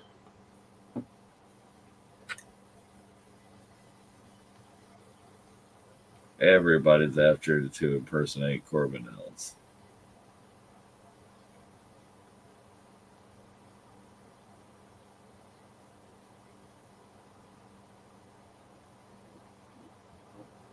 Uh-oh. In the shower.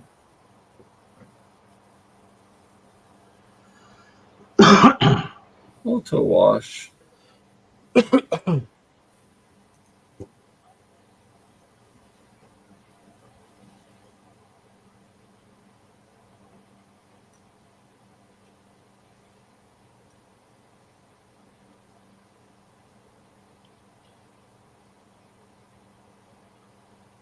Oh, that's awesome.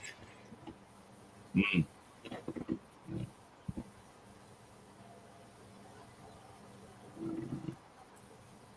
Shrink wrap bad, anybody? Oh, do you hear something? Oh, wait. Cornelius. No. You'd think there'd be a warning label on something like that. Oh, it has to be the Oh. best like knockout ever.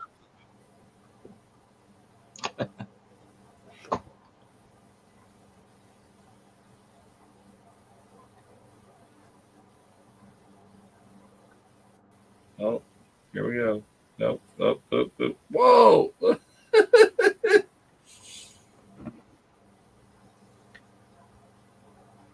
like you should have done that. Why'd you? Oh. Oh, Oh, I'll take the tickets. Completely frozen all of the soldiers, leaves them in his fridge. And just for what reason, what possessed them to like fill half of this thing with garbage? No, it's baggage claim. No, they say it's garbage. No, I know. It's like sit there. I'm sorry about the garbage. What the garbage? Now, if this jacket that Bruce Willis is wearing does not remind you of Wesley Snipes from Demolition Man. You're a little ahead. I know what you're talking about, but I haven't seen. Oh yeah, passes with the big circular poof sleeves. Yep. Yeah, I guess I might be ahead now. There we go. Yeah, there. Oh, here it is. It's the multi-pass. Demolition Man, that's a good flick. Sorry for the mess. See? The garbage. John Spartan. Uh-oh. Look, there he is.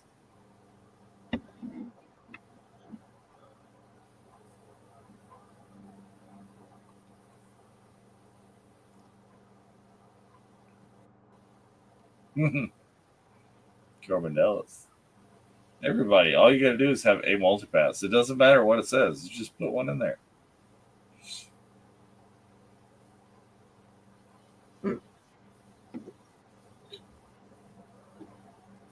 To make it great is flock of seagulls, Lonnie. I don't think that's a was it Devo? It's a Devo hat. Yeah, flock of seagulls just had crazy they had hair. Crazy hair. That's the Devo hat. I like this one. Would you like some more? Robot. I think it would have been great if the droid actually said, "We don't serve your kind here."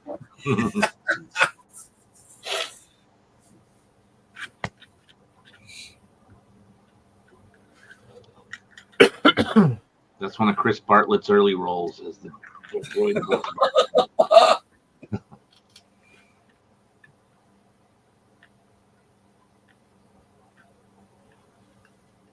Oh no.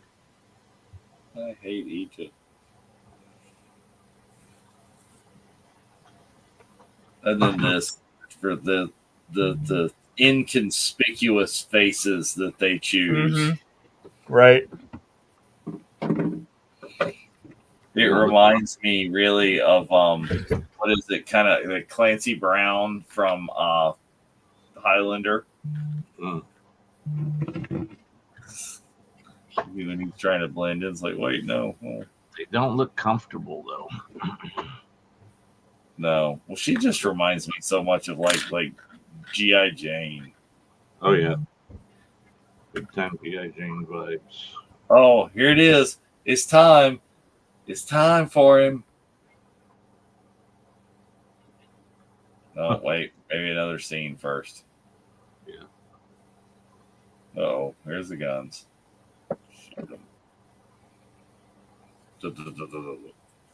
Multi-pass.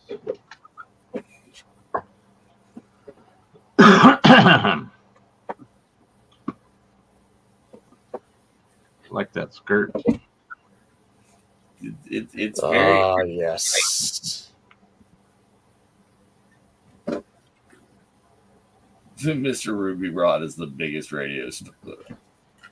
I love the little schoolgirls that are just standing by waiting for his autograph. He's the social media influencer before there were social media influencers. That is true. Mhm. And the Tom Cruise slide in is his entrance. Oh yeah. Hot. Right on, right on, right on. The dipping in the paint and just like sliding the red paint down the hole. Oh, ad. Not the ad. What's the ad for? Cowboy ride the hippopotamus? What's airheads? Commercial. JBL. Skippy skip skip. Yes. Ruby is just absolutely hilarious. Unbelievable. It's one of the things where this movie takes us such weirdness to the new level with this character. His games. This is Love the girls' outfits are very like Pan Am stewardess from the 50s, 60s maybe. Oh, yeah. Because like some of his moves kind of remind me of like Jim Carrey's Grinch. Mm.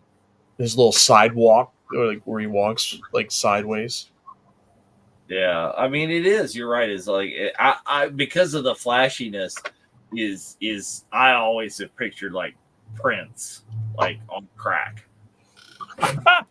It's just like, whoa! It's like what would happen if you took Prince and just really amped him up? Oh my gosh.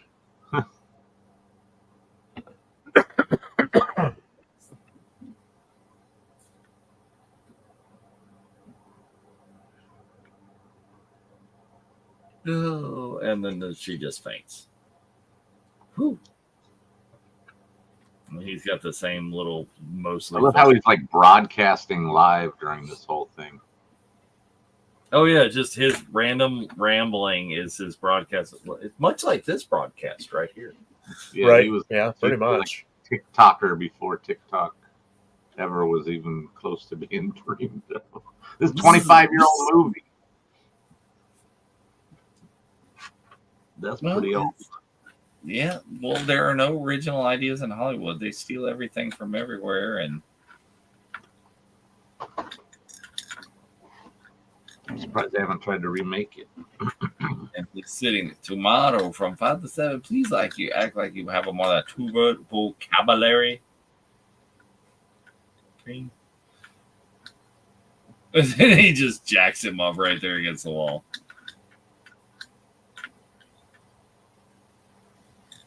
Super green.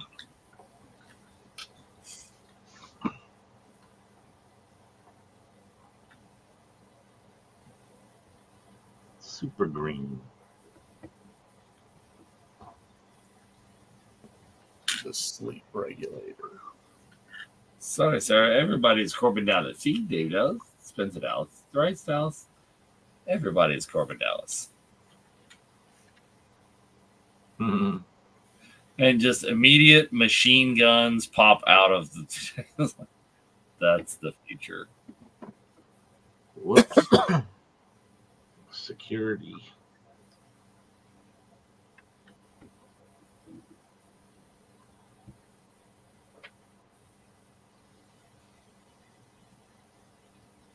See, these little bed bunk things. That's it. This is going to be the hotel we stay in Japan, right? Oh yeah, no, huh? Right. It's totally those pod hotels. This will be where we are and what we can afford hanging out in Tokyo for a couple of days.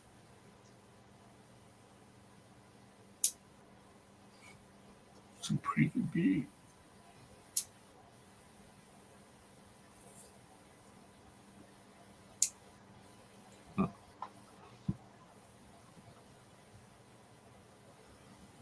Wait. Nope. Boom.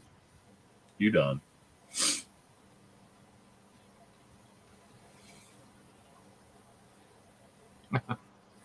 Knock the fuck out.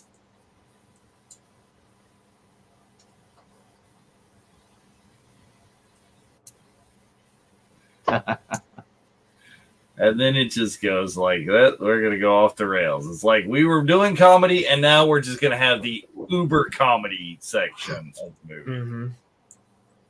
Oh, we got the Rastafarian clearing the things out of the landing gear. Oh, the heat. Some of these costumes are just so bizarre.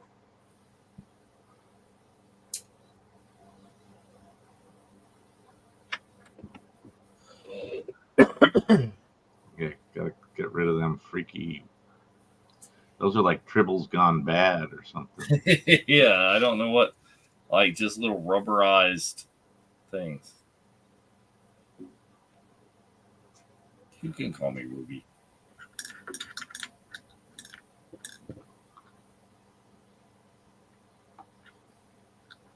Isn't that hair getting away? What one would think. Or at least he would like mess it up a little bit. I don't know. Yes. Oh, and here we go. Mhm. Sneak in the landing gear. I love how there's like it's very almost like Pulp Fiction-y with like 4 or 5 stories going on at once, and they're intercutting but they're all going to the same place, and it's all the same. But you got to see these people, you got to see those people. Everybody's point of view. Yeah. Oh.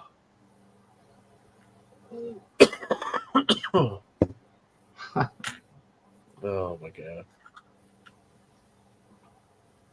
You got to see Zorg, and he's on the phone. There's back to the pilots. A lot of communicating going on. There you go. Here, Oh, no, cracks. I'm probably a few seconds ahead of you guys, but what cracks me up is this: how much the ship they're on looks like a space shuttle. oh yeah.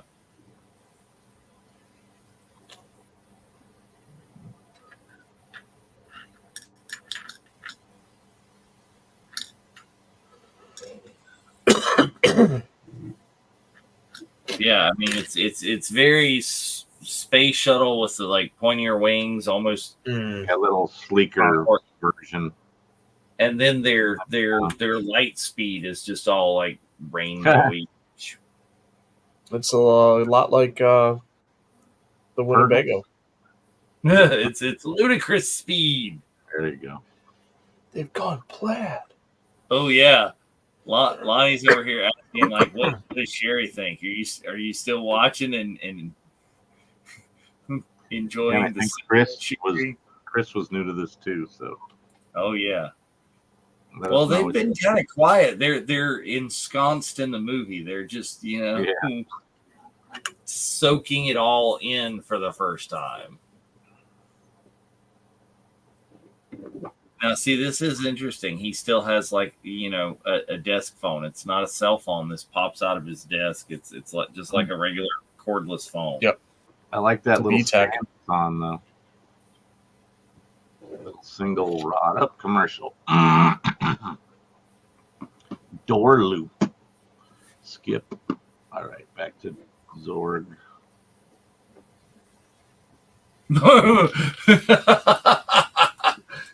One of the most unusual things she's ever seen.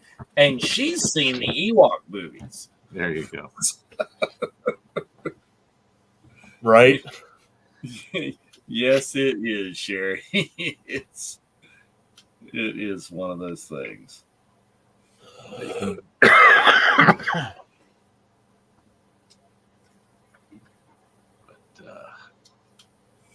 You have multi-pass. Indeed, they all have the multi-pass, and now every time you talk to the big bad whatever is you start bleeding from the head. That's never good. Yeah, it looks like a lot of blood. Or Yeah. somebody just poured some chocolate syrup on them. Well, there are a lot of things, Lonnie, that in this world that's a acquired taste. You know, so some people tell me it was at some point. You know, maybe they say the same thing about Rise of Skywalker. I don't believe them, but you know, Hey, now.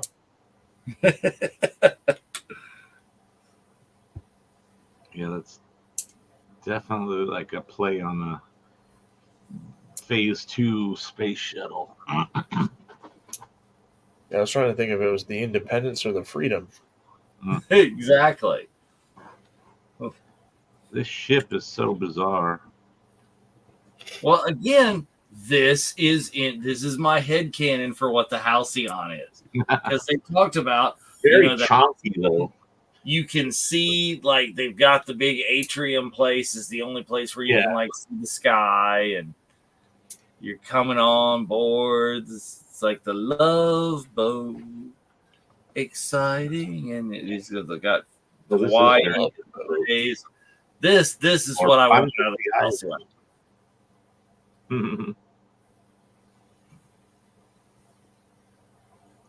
You jump on and everybody greets you like you showed up to Hawaii. See, exactly, Lonnie. It's like this is the Halcyon is the Floston Paradise or whatever this is. It's tainted Lonnie's perceptions of the Fifth Element, but not in a bad way necessarily. No. We've put our thoughts into her brain. Now she can never be 400 beaches. Is that it? The only Halcyon I can afford is to watch this movie. Yes. Mm-hmm. Right. Well, it's not even there anymore. It's not gonna be from what we hear is they've done a tax write-offy deal. Is they're just gonna have to like use it for storage, bulldoze it or something. They have to not use anything associated with it. So crazy. But I question that. Because how are they allowed to sell all the merch? All the merch is in the parks now. You see what I'm saying? So they're still using the part of the write-off, unless somehow merchandising is separate from the project itself. I don't know. But it's like, do they have to raise the building, put something else there? I was like, if they could repurpose that building as like a Avengers type thing, but they can't do Avengers in Disney East. Sad. No, you can't do that, and you can't. I don't know what you could do with it. Yeah, they should sell it to Universal Studios. Here comes the diva. Oh yeah, this whole thing is more weird on top of weird. So. Mm-hmm. Oh yeah, wait till you see the diva, Sherry. No, Lonnie, there's a deal. You can't do Avengers Campus out here on the East because Universal owns the rights to do those characters. East of the Mississippi, Universal Studios owns the rights. That's why at Islands of Adventure, one of those theme parks over there, that Universal has, they have a big Avenger MCU. Marvel, I should say, not CU per se, but Marvel presence in their some of their theme parks. Well, and that's why in Orlando you go to Universal to see the Hulk ride and Spider-Man and all that. Exactly. That's at Universal. That's not at Disney. Now they do have a little bit of change to where you can have Disney can have Guardians because that wasn't a part of the deal at the time. Right. The what was it, like the core characters at the time were the whatever, like the Hulk and all those main characters. So we have Avengers Campus and no Avenger. Well, there used to be a Marvel presence in Universal Studios Hollywood. have a picture of myself punching the Hulk in the crotch. Why would you do that? It's like a giant Hulk statue, and my head level is right around there. So I was just like, it's like, it's fun. He doesn't look happy about it. He's like going like this. He's like punching back, but he can only punch air because I'm down here. But they don't have the same presence, I think, anymore. They probably had to reel it in or whatever. I wonder what theater they used for this. If this is an actual theater. Right, yeah. It looks very kind of classic theater type of setup. And being 25 years ago, this theater could be a swap meet at this point. Ooh, one word. Is that a lightsaber? He's got the huge microphone staff and recording. He's got all his little. It's kind of like, what is it? Is it? It's a lightsaber that has all the little sound effects on tap on the desk. Is it Fountain or is it another show? I don't remember.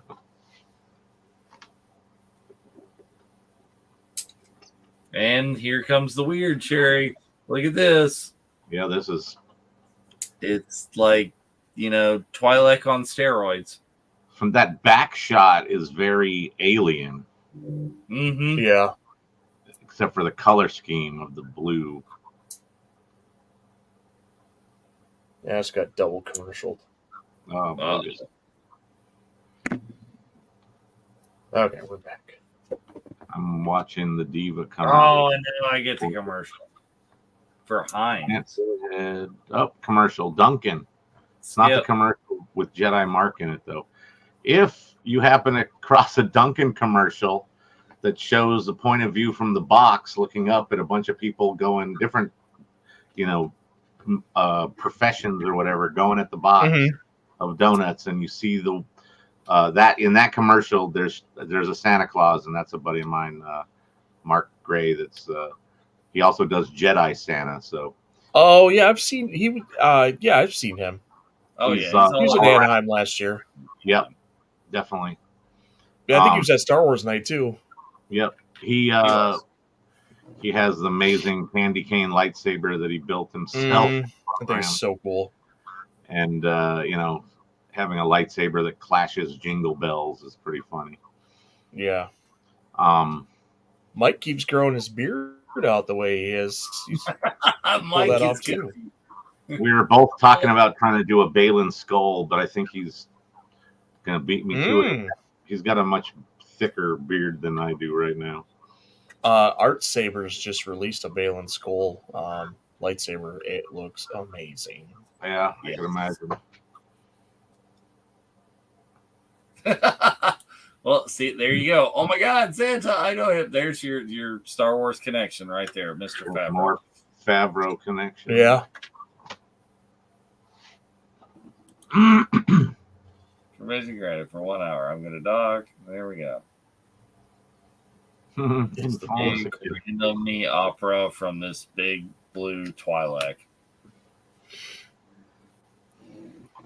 That ship has a lot of classic sort of like cruise ship vibes, like the Queen Mary, and like also train like engine vibes.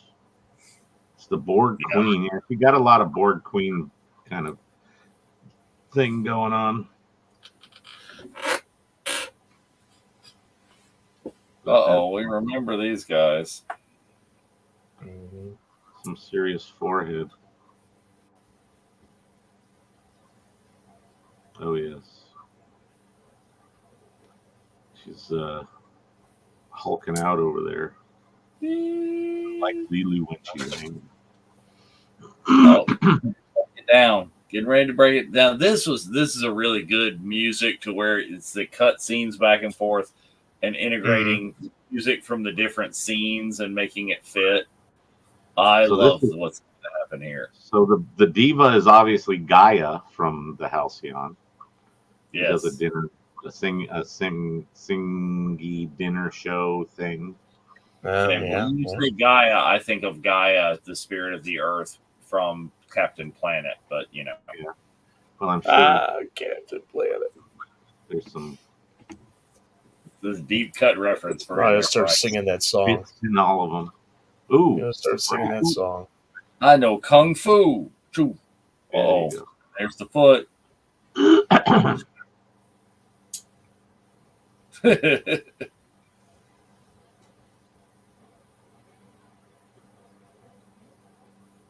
Yeah, foot from the floor up. Oh, yep. Just takes the big Klingon sword in half. And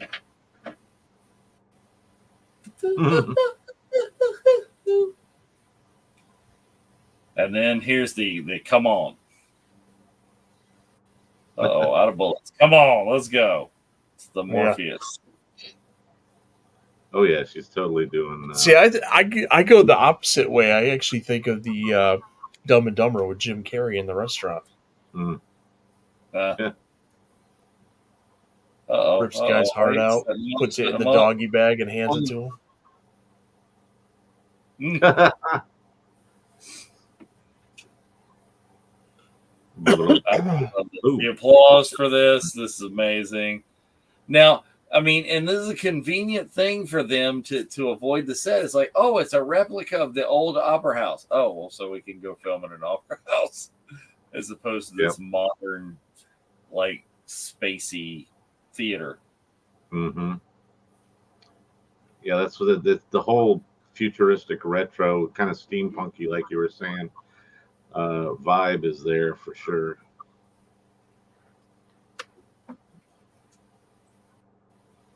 They mad.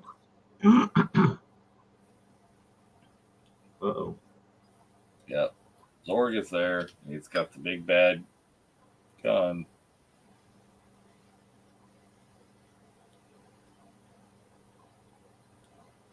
Oh, throw the box. Run away.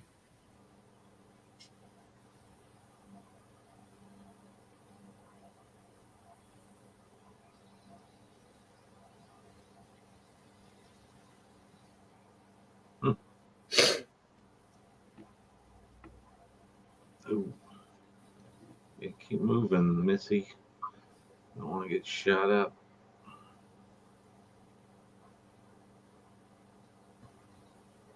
The ceiling looks like Corbin's taxi now. Well, it looks like Bruce Willis in another air duct in another place. All the air ducts and all the buildings and all the world. You know, you bring that up at about the proper time of the year too.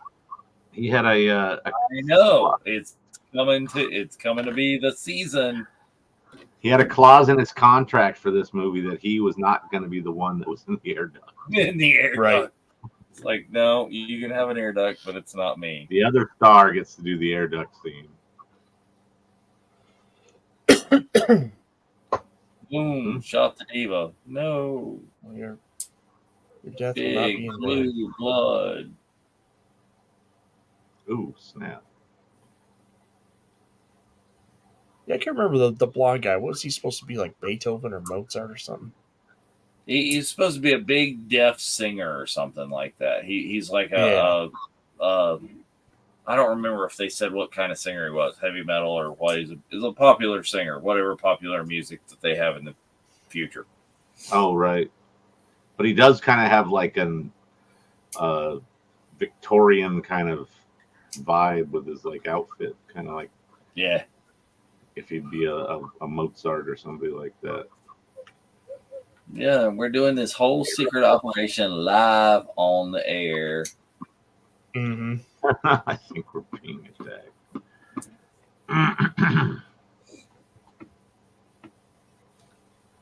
Can we give me a minute first row? Dolores. What's the best thing to sop up blue blood?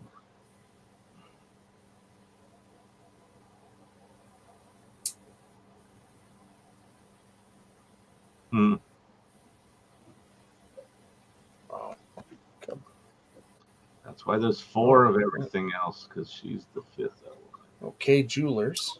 We'll skip that. Oh, Yeah. Oh, and you said something, and now I get a Ruger's ad. Skip. There we go. All right, we're back to an air duct. Spectrum. And by Spectrum. Like nothing happened to her. She didn't get shot or anything. She's just like traumatized. She's got like this connection to the diva somehow. Okay, I'll buy that. I've never thought of it that way before. Yeah, that's kind of what I was getting from it. That like somehow they have some other kind of connection, and so she's feeling that, she's dying or whatever. She ate too many blueberries, that's for sure. It's like, there you go. A connection to the Force. There it is. I just reached out and felt a million souls cry out, and then there you go. Or one in this case. And one in this case. Go. What should I do, Cole? Corbin, another one coming, Corbin. His performance is an underrated masterpiece. It's just Chris Tucker's? Yes. Oh, he's hilarious. Oh yeah. I enjoyed those Rush Hour movies with him and Jackie Chan. The last couple were kind of not as good, but they really started out strong. Mm-hmm. He's always funny, and they're an interesting juxtaposition. He's just funny to hear in general, too. They spilled the blue raspberry Kool-Aid everywhere. Oh, and there's your crazy stones. That's got to have been a tummy ache right there. And how are they going to get those without getting shot? Oh, all right. Sorry. Thing's massive, though. It's like... Yeah.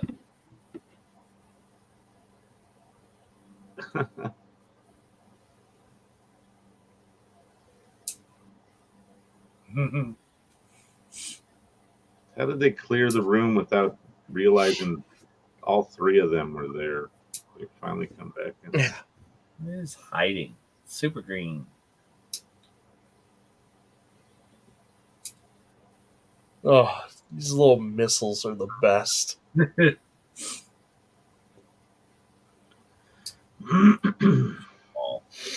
reminds me of like the gun on American Gladiators.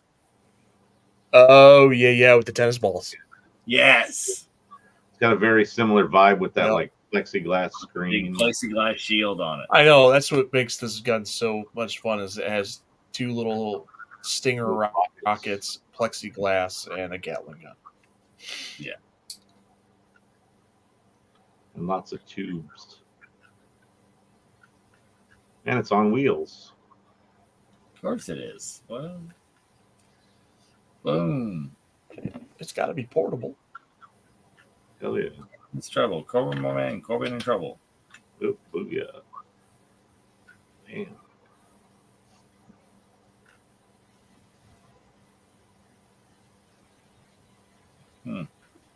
Didn't they just blow that bar up? Yes. Well, you launch a little mini missile at it. That's alcohol abuse.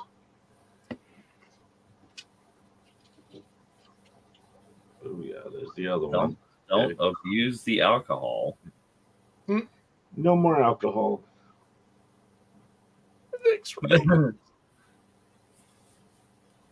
Oh, you're behind a little bit, Sherry. Yeah, we're sitting at the timer's not total. Well, the timer's pretty close. It's still not bad. We're at. I'm at about 1:40 and 17 seconds. I'm at a little bit behind that. Right, 5 or 10 behind that. Yeah, so the commercials have added up to slow us down a little bit in the watching. It's interesting with commercials. I wonder how things are going to change depending on what Disney Plus does when it comes to commercials.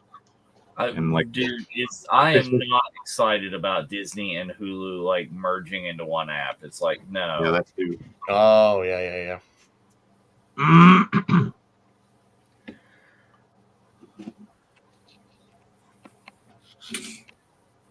I thought it was a broader selection of stuff than just like Fox, or not, yeah, Fox shows and stuff.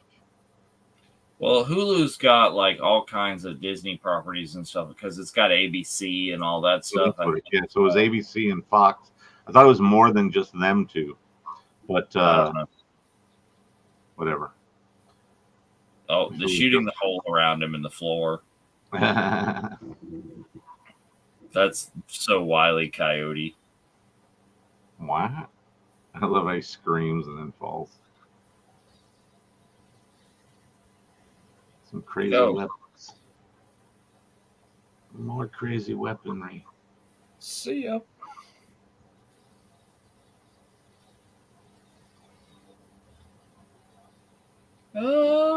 Boom. Oh, it's smart. Chris Tucker screaming is great. Yeah, he's just going off. That's yeah. That's a nice use of that table. If it was like a pool table, that surface is like a slate or whatever, right? Yeah. It's covered by felt. So that would probably be a good. Gary means business. He took off his jacket. Oh yeah. Well, yeah, I mean, he's got fooled again. He's the second time he's gotten an empty box. Mm. Yeah. He was not happy. He was about to have a nervous breakdown.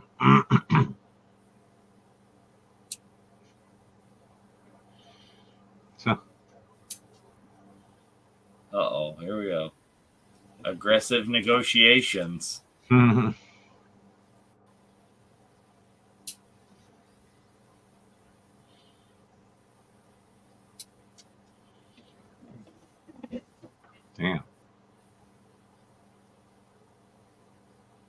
Mind if I try? And We're negotiated.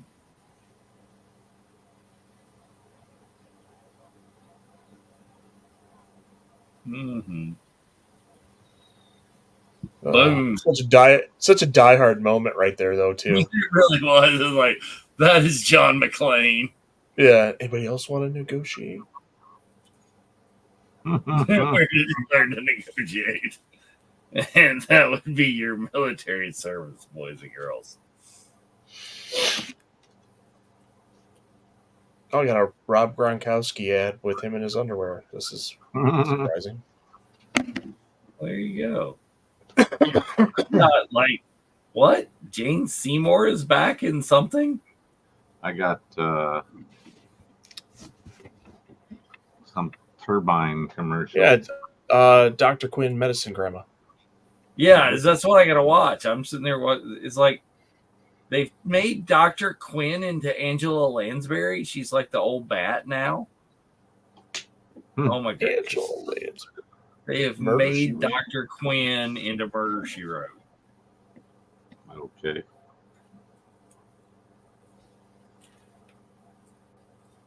Ow! What are you thinking?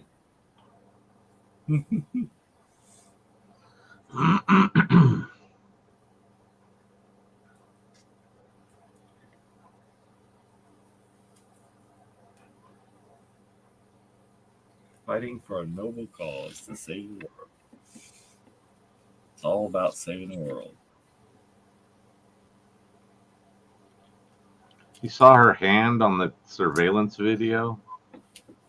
Something. He was like, I don't know. Did he see the hand or did he the way see the room was? The room was torn up and it's like,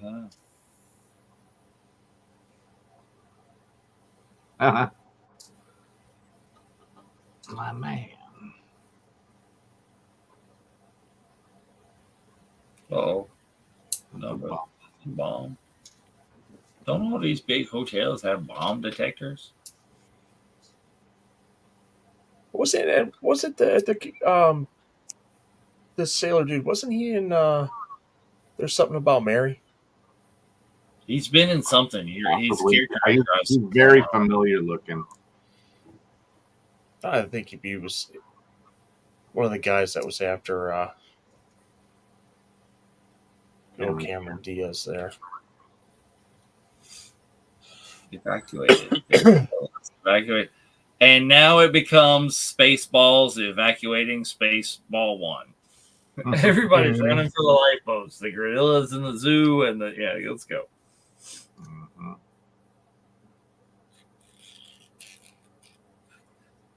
Yep, story's not playing. Like, nope, we're out of here.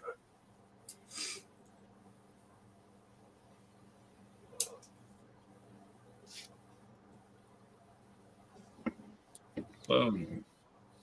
Yeah, I know there's a bomb in the hotel. And it just kind of had to be something you have to practice with Gary Oldman walking around like he had a stick up his butt. Like you said, he's got the interesting accent thing that he's doing. Mm-hmm. No, Lonnie. He is doing a wall. What? Say it ain't so.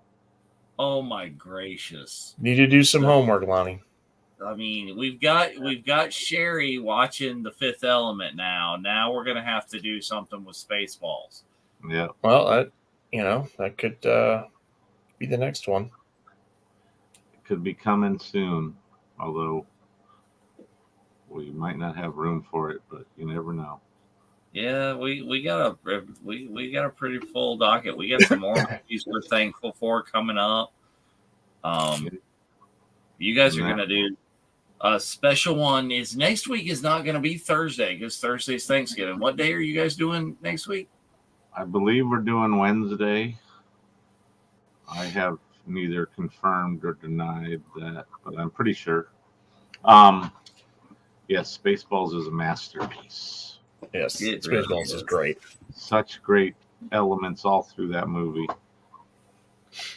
Yeah, but so we may have another special guest or something next week because I won't be joining us or joining the show. I will be in Florida visiting Batu. That'd be a lot of fun. Indeed. And now I got Spaceballs in my head because the only thing I want to say is I'm a Mog. I'm a half man, half dog. I'm my own best friend. Okay, Bryce, you could pull that off. You could cosplay some John Candy as Barf right there. Oh, dude, Barf is such a great character. Lone Star. Barf. Not in here, you don't. No, that's my name.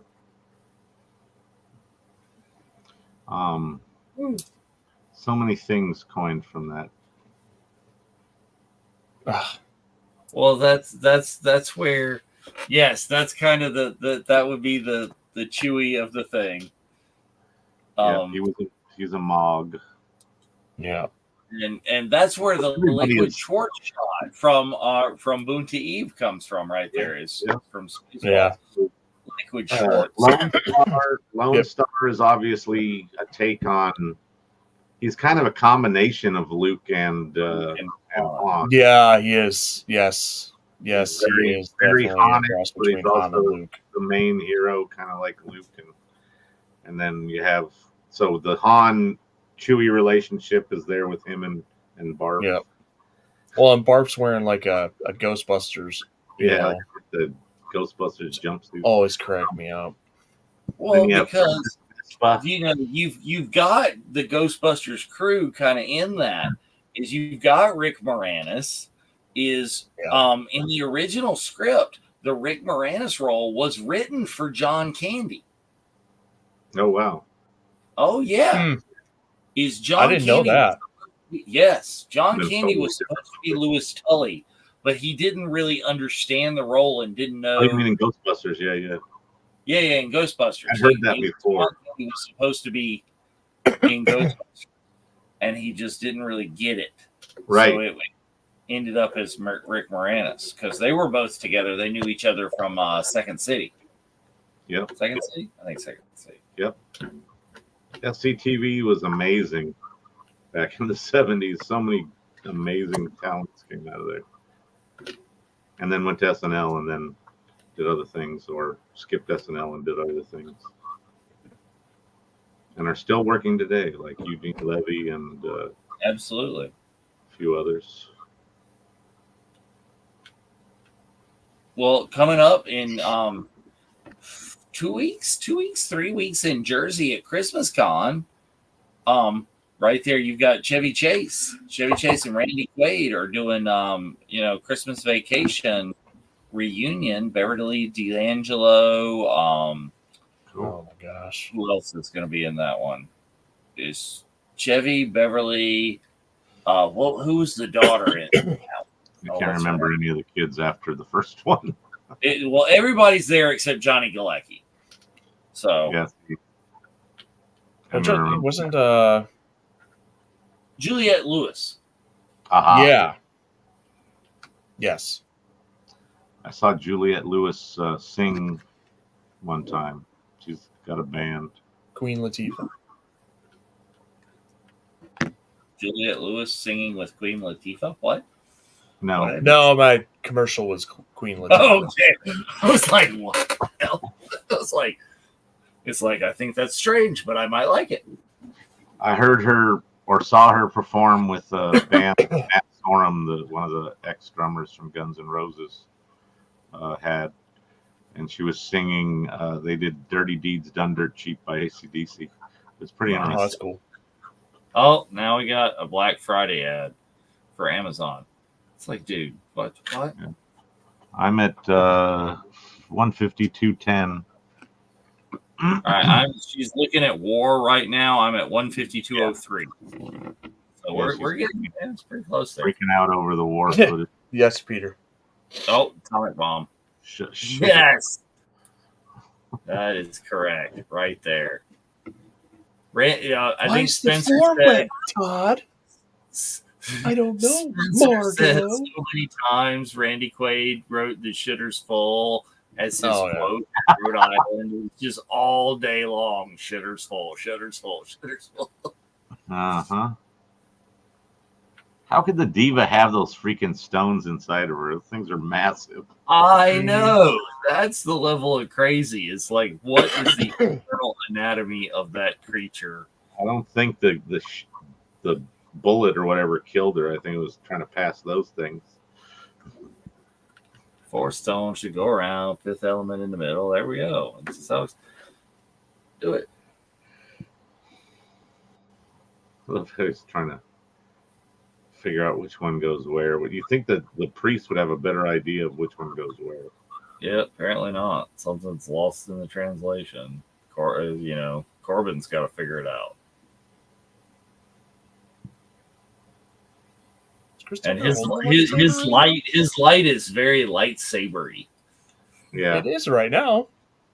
Well, it's got another handle type thing at the other end, but click. All right, what do we do? Watch out for that. Come on, fifth element this biscuit. We got to save the world. What are you going to do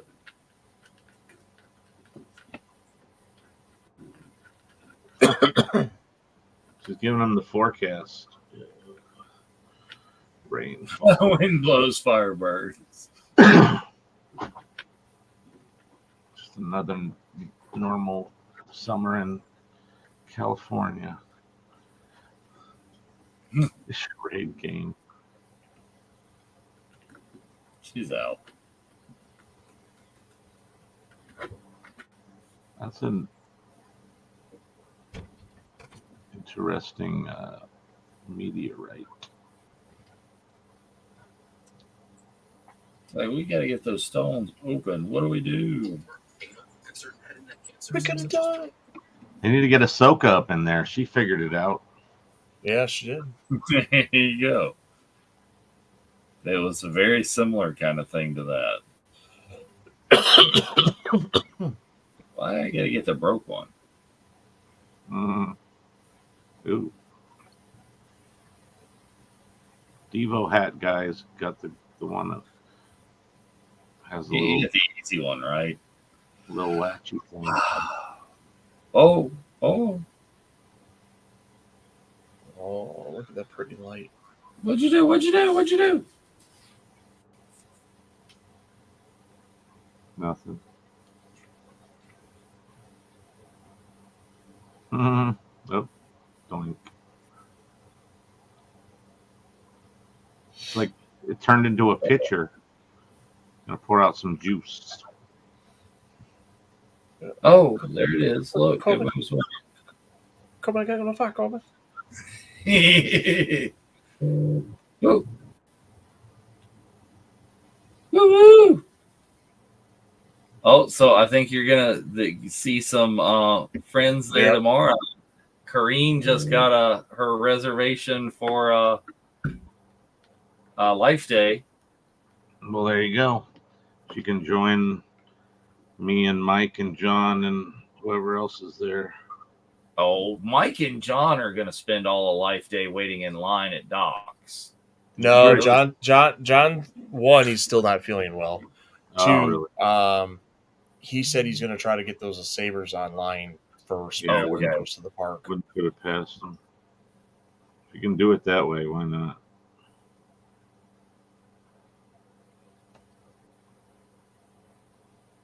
Uh-oh, last match.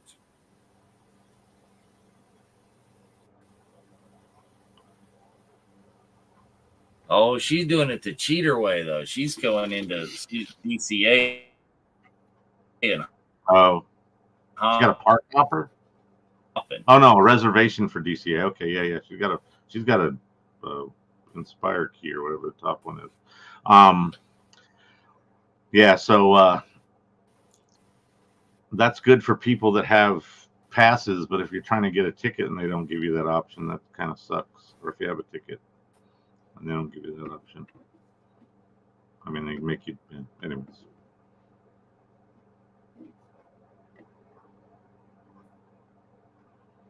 I was thinking of doing that for something. And it wouldn't matter for me like tomorrow because likelihood is I won't be there till after 11 anyways. So that makes it easier just to pick either park, especially nowadays. When it was 1 o'clock, it wasn't quite as cool.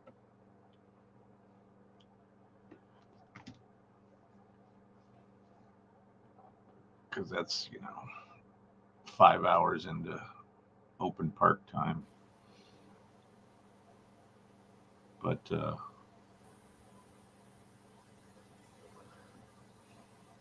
be cool to see what kind of turnout Life Day proper has, and the Discord Saber meetup is on. Nice. So it'll be like a double Saber meetup or something.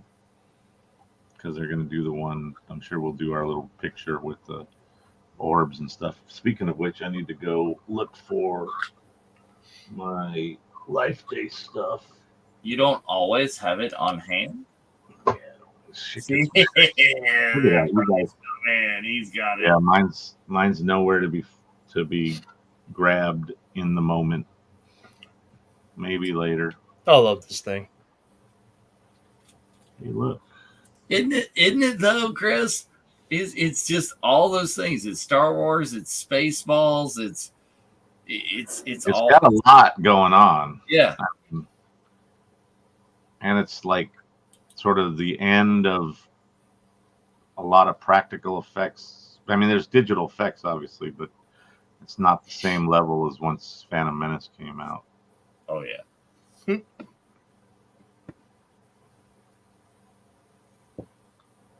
Oh, what do I get? Shop Black Friday. Yep, Amazon. Mm-hmm. Oh, It's like, I okay, got the Roomba. It's like, I think it's a little crazy that Black Friday lasts all month now.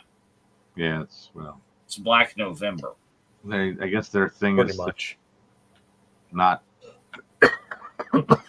force the single day nonsense. I don't know. They're trying to make money. Oh yeah, I got Queen Latifah now. They're trying to make all the money all the time. That's all. Continue to make the money. Oh, here we go. Car Bravo. Uh-oh. Yeah, we're skipping that. A nice Man, the bomb or something. Some of these cars have very kind of Coruscant speeder vibes too. Oh yeah, very much. It's the one the president was in was cars that are floating Crown Vics. If you took made it a convertible, the one the president was in could have been painted, some other color and been right in there. Yeah, I wouldn't have put it past them to actually have some vehicles from this in Coruscant, based on the fact that I'm sure ILM did a lot of this. Oh yeah, and just anybody who's seen and liked this film is doing the thing. It's like, oh no, what are they doing in there? But reusing a model is always a fun kind of Easter egg. We'd like to thank you. Oh, you guys are ahead of me. A little bit. The president's talking to Corbin's mom. Right. They're not ready. Yes. The gritty hurting cry. They just hold that phone out to the side. Oh.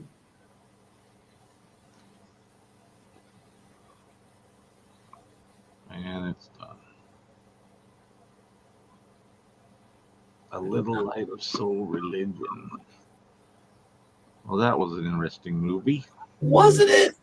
It is. It's thankful for, right? I get too caught up watching that too. Like, Yeah, we didn't talk a lot a few times because of just enjoying the movie.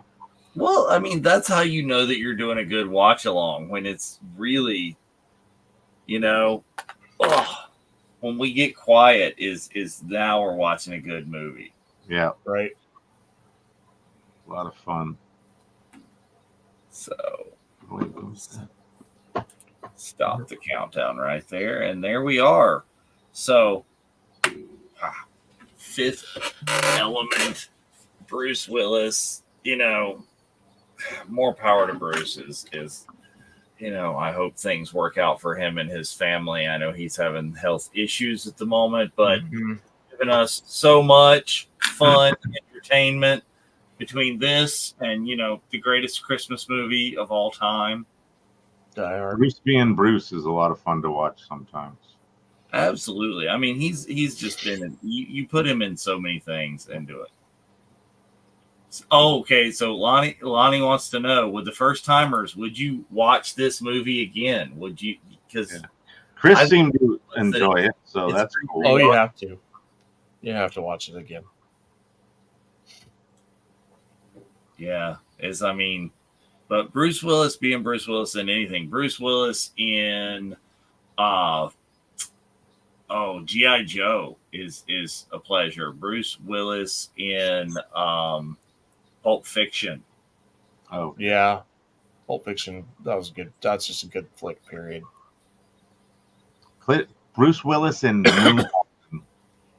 Bruce Willis in Moonlighting is really quality stuff. If you have never seen the Moonlighting TV seriously, that was a great show. I was all about watching that show at 9, whatever, when it came on. Yeah, Bruce and Sybil Shepherd in that. It's like detective types, private detectives. Exactly, Lonnie. Armageddon. Oh yeah, Armageddon. That's big time, Bruce. Was it Red? Red. Seeing Reds?